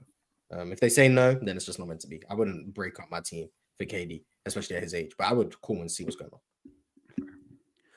2K God has been a member for a month and said Lakers now see LeBron as Woody and Luka is Buzz. MTEL22 sent through a members chat and said, I like / hate this trade for the Mavs at the same time. Yeah, that's one of them ones. I think the Mavs are a good team. I still think they lost the trade. I think the Mavs could win 2 championships and they still lost the trade. So they lost the trade. They win 2 chips. I ain't gonna lie, they won. What? Yeah, I'm gonna be here still saying they lost the trade. They win 2 chips. Unless Luka physically can't play basketball anymore, they lost the trade. They win 2 chips. I'd love to lose like that. Yeah, they'll be happy losers. They'll be happy. Facts. That's one of them good. That's one of them good problems. Yeah, they lost. They lost, but they'll be happy. In the words of my man, Yeah. Heat vs. Haters 2.0 sent through a members chat. He said, "How many views Lakers versus Mavs going to get?" Most viewed game of the season. Most viewed game of the season. When do they play again? Do we know? 25th. What's up, man? The league need these views back. 25th of February. Yep. Mm-hmm. Yep. Hopefully Luka's healthy. We need that. He's supposed to be back the 8th or the 18th or something like that. He's gonna be there for that game. Trust, don't matter what. Drunk and all. Pensare Basketball said Luka is happy. Just an FYI, just a PR masterclass. That's all I'm saying, y'all. I think we need to calm down and stop acting like Luka might not be happy to go to the Lakers, bro. I'm just saying he's not happy to go there. I know he feels disrespected. Yeah, the way it went down, I feel disrespected. But we've been hearing Luka possibly being on the move for the last couple of seasons, so this is not like he wasn't happy. My thing is like obviously you're gonna be mad because you're ineligible for that money, right? But have you ever like negotiated with somebody and they come back with something that's like obviously not good for you, but you're like, damn, I like that. Like I like you. Like I'm gonna do business with you. You know what I'm saying? Because like, you know what I'm saying? I'm buying from the person. They're not buying the product. They're buying from the person. Right, I'm taking, you know what I'm saying? I'm taking a loss right here now, but I'm gonna keep doing business with you because I see that you're a great businessman. Sometimes you gotta look at it like that, like shit. Would I give myself $80 million? Nah, good move. I'm out of here. You know what I'm saying? Like, You know, look at it from the other way. Sometimes y'all gotta. Shit, my knee has been hurting a little bit. Go, I'll take that 80 mil. Go ahead, go put that 80 mil down on the table. Like I North. want it, but I wouldn't give it to me though. Bird North sent through a members chat. Said y'all peep KG's thoughts on the Butler situation. Yeah, and he was spot on about that too. Yeah, he was. Hey, shout out ticket. Yeah, for real. Atrol Campbell became a YouTube member. Shout out to Atrol. Appreciate you for joining up. Everybody else, make sure you like the video, and we are going to continue on these super chats. Mind Goblin said, Chill can't wait to get the Luka hate and start agenda pushing. Was Chill a Luka hater today? I feel like he kept it. I feel like he kept it a bean. I wouldn't call it today hate. I was cool today interesting, but he's been a hater in the past. All right. Tito El Bandito said when Luka leaves the Lakers in free agency to go play with Jokic in Denver. That would be amazing. That's fire. That'd be hilarious. But hey, that you never know. That might be the plan for everybody. You know, Lakers just have unlimited money. Yeah, that'd be crazy. Go ahead. Dame the Great said, "Yeah, the fleece is real. Brian Wright and Rob Pelinka definitely secured their jobs." Mm-hmm. Kent Lipscomb Jr. said, "Yeah, Ox." Also, the Spurs are still building around Wemby and Castle. Hashtag Rookie of the Year. Hashtag We MVP. Hashtag Big 3 2.0. He's a Spurs fan, diehard Spurs fan. They're right there, so he's happy about this. LDBC Henchman said, "Why this fool LeBron still want to stay? Leave, old man. We taking our franchise back." Y'all need that old man. Y'all need that old man. Y'all tripping. Trayvon Ray said, disregarding hindsight, is this trade as bad or worse than the Celtics getting McHale and the Chief for Joe Barry, Carroll, and Ricky Johnson? I'm too young. They got Kevin McHale, so they up, but yeah, but the Warriors got cooked. Nah, they traded Luka. That's terrible. This was as even as it gets. Billow K said, none of this makes sense to me. I've been trying to wrap my head around it. I'm just so disappointed. This is the most shocking trade in NBA history. Y'all are really high on Luka, aren't you? I mean, I agree, bro. We came home. We came back from the game. We got back to the telly. Was it Saturday night? And that shit hit. I was like, bro. I don't know. What game was y'all at? We was at. We went to the USC Caitlin Clark retirement ceremony. Oh, okay. Yeah, so we went to watch. They was playing Juju Watkins and USC. Yeah. So. Yeah. It's a fire game to go to. Good game. Juke Giles said, who creates outside of Kyrie? Same problem as OKC, but OKC should get CP3 from San Antonio or Kobe White from Chicago since Chicago isn't done yet. OKC should get Cam Johnson. And yeah, that's my concern with the Mavs. They don't have like high level ball handling outside of Kyrie. Yeah. I get Dinwiddie and Quentin Grimes can do things, but like high level. Jaden Hardy. I doubt he even plays in the postseason, but like that's the concern. That's the concern. Medved said, what happens with LeBron? Because apparently he was kept in the dark. Luka and Bron play the same position. Luka plays the 1 and Bron plays the 4. Yeah, Luka do play the 1. Even if they both play the 1, they could still play together. Kyrie's now back on point guard lists because he's gonna be the 1 now. That's another point guard better than De'Aaron. Real quick, how do y'all feel about it? That's another point guard better than Luka. Huh? What'd you say? No, go ahead. What you saying, bro? Listen, I was saying, like, bro, I feel like we damn at a positionless league right now, right? Like, 100%. Okay, yeah, okay. I was just asking. I'm just asking. Slitherman said the Mavs didn't only talk to the Lakers. There was a report there's another team that rejected a trade 2 weeks before the Lakers trade. And Nico Harrison said he only spoke to the Lakers, so I guess it just depends who you ask. Avery B said confidence level from 0 to 100%.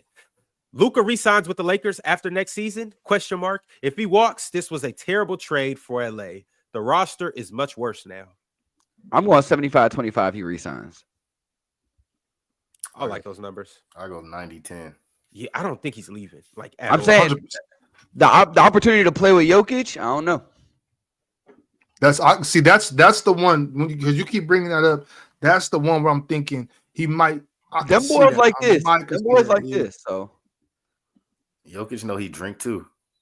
Jokic, they both gonna be getting split. Split. They gonna be getting blitz, smacking the horses on the ass.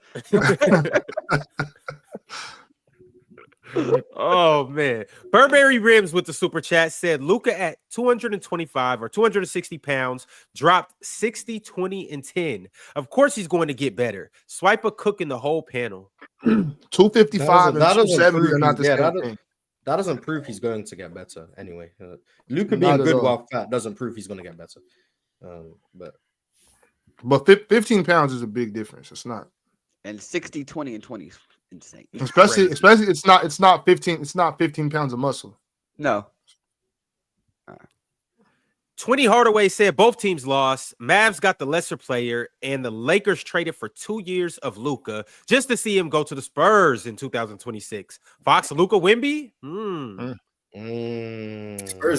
Spurs fans getting beside themselves now. Bro, I'm out of control. A little bit of something. Now they get one good trade. Now it's wow.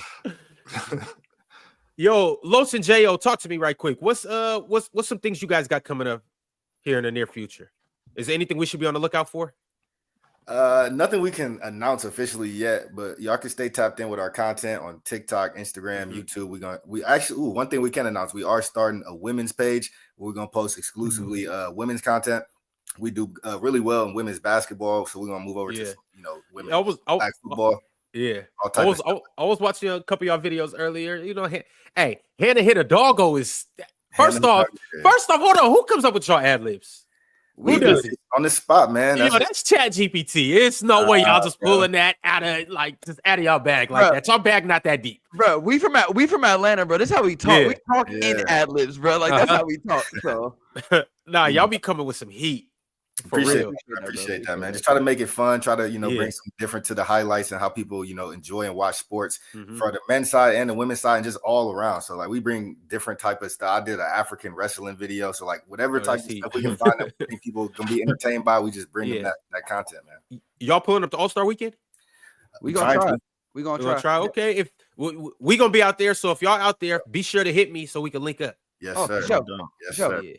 For sure, we got a couple tournaments that they want us at a couple college tournaments, but we definitely trying to get to All-Star Weekend for sure. 100%. Okay. Where can the people find y'all at?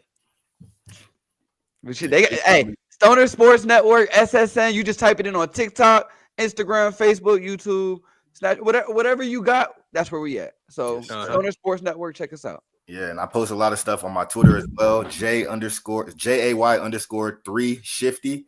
You can check out a lot of my videos on there as well. Y'all heard. Go follow up right now.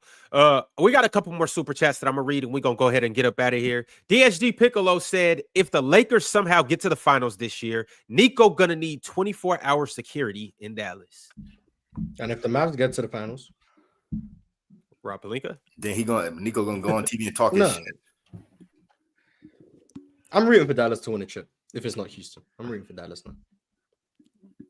Drama Therapy said, statistics actually show that having LeBron on your team makes you close as 2 times more likely to lose.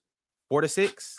Stop slandering Braun. Stop with the Braun. That's accurate. You're more likely to lose than win if you have LeBron. It's not even 4 and 6. You still got to get there. Still got to get there. 22. Okay, he's made it there 10 out of 22 years. So you're not even more likely to make it. Would y'all rather lose before the finals or in the finals? Serious question. Would y'all rather lose before in the finals? Thank you. In the finals, 100%. What you saying? The option to just not lose. What you saying is true for every player ever, though. Like every player ever. Bill Russell 11 and 13. Okay. Bro, he played against 5 other teams. Bro. No, 11 and 13. 11 and 13. There was literally like he played against me and you, but hey, go ahead. Oh, Wilt Chamberlain's me and you? Okay, my fault. One person, cool, that he could beat. So Bill Russell's one person. So Wilt they Chamberlain's one one person. They was playing 1v1. One was 11 and 13. Marz, come on, 1v1 and he was better than Wilt. That boy reaching all the way back there for it. That boy reaching. 14, but Bill Russell got 11 and 13. How'd that happen? If Wilt better than Bill, if and everyone else was me and you. If I created the league and my team was the best, we would win every year too. Bill Russell created the league. No, but Red Auerbach was out there. Auerbach was out there cheating, brother. Bill Russell wins 11 and 13. Your explanation is they were going up against me and you. That was your explanation. I then ask about Wilt Chamberlain only winning 2. So hold on. And then you want to tell me Bill Russell had the only best 2 team. players that mattered in the league was Wilt and Bill Russell, right? Was the league full of me and you, or did Bill Russell have talented teammates? Because they can't both be true. It was you can't full of me and you, brother. At that time, I'm dead ass could have got me a book. It was full of me and you. That doesn't make sense. It was literally full of me and yous. Okay, so then Bill Russell had a team full of me and you. Sure. Okay, so Bill Russell won 11 and 13. Oh, we got Marz turn. We got Marz turn. Whatever you want to say, bro. There was 5 other teams, so bro. I'm not tripping. I'm not here to argue 13. about Bill Russell. Bill Russell played against 5 other teams, and his team was the Bill best. Russell. He beat 5 other teams, and he was on the best one. Good job. The best At one. the end of the day, y'all gonna chill the on best LeBron version of a slander. bunch of bums. Ooh, like okay, 11 and 13. So yes, it is possible to win more than you lose. 11 and 13. Okay, so one guy in the history of basketball. What about the greatest guy? Yes, the greatest guy. Yes. I'm not arguing against you. Feel like Bill Russell the greatest? That's your prerogative. Okay, so yes, it is. It has been done before. Yeah, well, shout out to Kareem Abdul-Jabbar. He got a positive Felton record Russell. too. Shout out to William Felton Russell. That's who we shouting at. Prince DJ said, "Big Ox and chill. I can't believe I'm a Lakers fan now, bruh, because of Luka. Sorry, Ox. I'm now a part of the Laker media cartel." The Laker media cartel just got so much stronger. Yeah, we must get rid of this cartel. You know what? Donald Trump needs to say that the Laker media cartel is a terrorist organization as well. Because they are. They are. Sign that to an executive order. He's signing off on everything else. Go ahead and sign that one too. Sign that. The Laker media cartel is crazy, man. They are going stronger and stronger. I just now thought about that. How strong the cartel just got. Oh, Lord. Marcus FRM 626 sent through the super chat and said, "Luka got off the plane like Tupac when he signed with Death Row. I'm a fan now." Hey, straight up, hey, that's crazy. He got off the plane with this. Hey, they said you can't spell Luka without LA. That's what they said on the little caption jump. He here Luka now. brought about Radell, you the Laker media cartel now too, Radell? All these Mavs fans that are now Lakers fans is really that's crazy. Off, the switch up is crazy. Wow, Pelinka really played that, man, bro. And they get mad at me, by the way, for rooting for multiple teams and players. These frauds. DSG Piccolo said, "Forgot to say earlier, Tumani FC, we up. Blazers about to fuck around and mess up Operation Capture the Flag. In 2 years, we saying Wemby better?" There's no way the NBA is letting Cooper Flag go to the damn Blazers. There's no way that's happening. So where's he going? Utah. Oh God. No, you're on the same instead side of as Portland? me. Yeah, you're on the same side as me. Send him to Portland. If those are the 2 options, send him to Portland for sure. He going to Utah. I'm telling you, they're not sending him to the Wizards. They're not sending him to the Hornets, and they're not sending him to the Blazers. So he damn near might he be about to go somewhere that we don't even know. You know, they sending him to Danny Ainge. That's where they sending him. They're sending him right to Danny Ainge. Chicago, though. I'm not mad at Chicago. Fuck no. I mean, knowing this NBA, he probably gonna go to the Lakers. Dirty Dev said, "Luka can do lines of coke and smash Modelo's over his head. If I'm putting up 30.99 and brings me to the finals, I'm giving him 300 mil. The fuck are we talking about?" Maybe so, but that insurance policy going up. Man, just keeping up, enabling the kid. Realist Uno Dos Tres said, "People forgetting Luka gonna be in shape when LeBron gives the blueprint." The blueprint is PEDs, but I guess. Don't be one of them. Oh man, here we go. G King said, "It's funny Because y'all complaining when players take control of their own destiny, but when franchises do this, it's just business. No, we don't complain. We don't complain when players take control of their own destinies. We complain when players sign contracts and then try to force themselves out and become a ruckus. And you complain about KD's free agency move? Yeah, but that was different. So you complained about a player taking control of his own destiny. That was different. Now, Marz, you can't just shout out. You can't just bring up one time when I did that. Of all the other times, I know your thoughts on what Bron did, but when Bron went to Miami, you. Well, I mean, that's one of those things. Like, yeah, of course, I was like, damn, KD, like, type of hoe ass shit is this? But other than that, though, like, I mean, it was still ultimately his choice. Like, he didn't strong arm nobody, so it's like either way. I'm not mad that he took control of his own destiny. I like that. I'm just like, bro, you could have went somewhere else, bro. That was nuts. That was nuts. No one's mad he took control of his own destiny. Everybody, like, I didn't think with KD is he expected everybody to respect his decision. And now that nobody respected his decision, that's when shit got bad. But I mean, he knew people was gonna be upset, but it don't matter if people are upset because he was a free agent and he had the right to do whatever he wanted to do. You know what I'm saying? And he at least he waited until he was a free agent, completed his contract, honored what he signed. You know what I'm saying? That's all I'm talking about. You sign on to it, honor that. You know what I mean? But the GM signed the contract too. Like they, what you mean? Yeah, but in the contract, but a part of the contract, part of the contract is that you can be traded unless you have a no trade clause. If I show up and I come to everything and I just want to be traded, what's the difference? You talking about when they like tank? If you because you're the player, you don't got the control to trade. You know what I'm saying? Unless you're Bradley Beal. I can do what I can do to get traded though. Like I can do anything in my power. But then you're no longer honoring your contract. Franchise, because you're no longer honoring your contract. It's all about honoring what you signed. If you're not gonna honor it, then don't sign it. Who's this? What is the definition of honoring my contract though? Like doing your job, coming, showing up to work, doing your job, coming on time, going to the team. So everything that shit basically like. So if you're not coming to the plane until 3 hours later, you're not showing up on time. You're not honoring your contract. When you know what I'm saying, when you start doing all the extracurriculars, that's not honoring your contract. Yeah, but that's when you get a divorce. Get a divorce. I mean, yeah, definitely. But I'm saying you just all I'm saying is all the other shit. Like, yeah, you can do all that, but all I'm talking about is just simply honoring your contract, and we know what that means. But as a player, you can only do certain things to get what you want. So like, right. But that's what I'm saying. Don't sign the contract then. If the owner, if an owner can just trade you at will, a GM can just trade you at will. Like, if a player has, if that's in the contract, that's in the contract. That's in the contract, then don't sign it. It's one of those things where it just is what it is. I hear what you're saying, but like if I'm a player and I want out and that's only certain things I could do, and that's truly what I want for my career. It's my life. I don't care what you I don't care what you think, nobody else think. I'm gonna do it. I'm gonna do where I want to go. Okay, I see what you're saying, but then you gotta understand too that those aren't the same thing.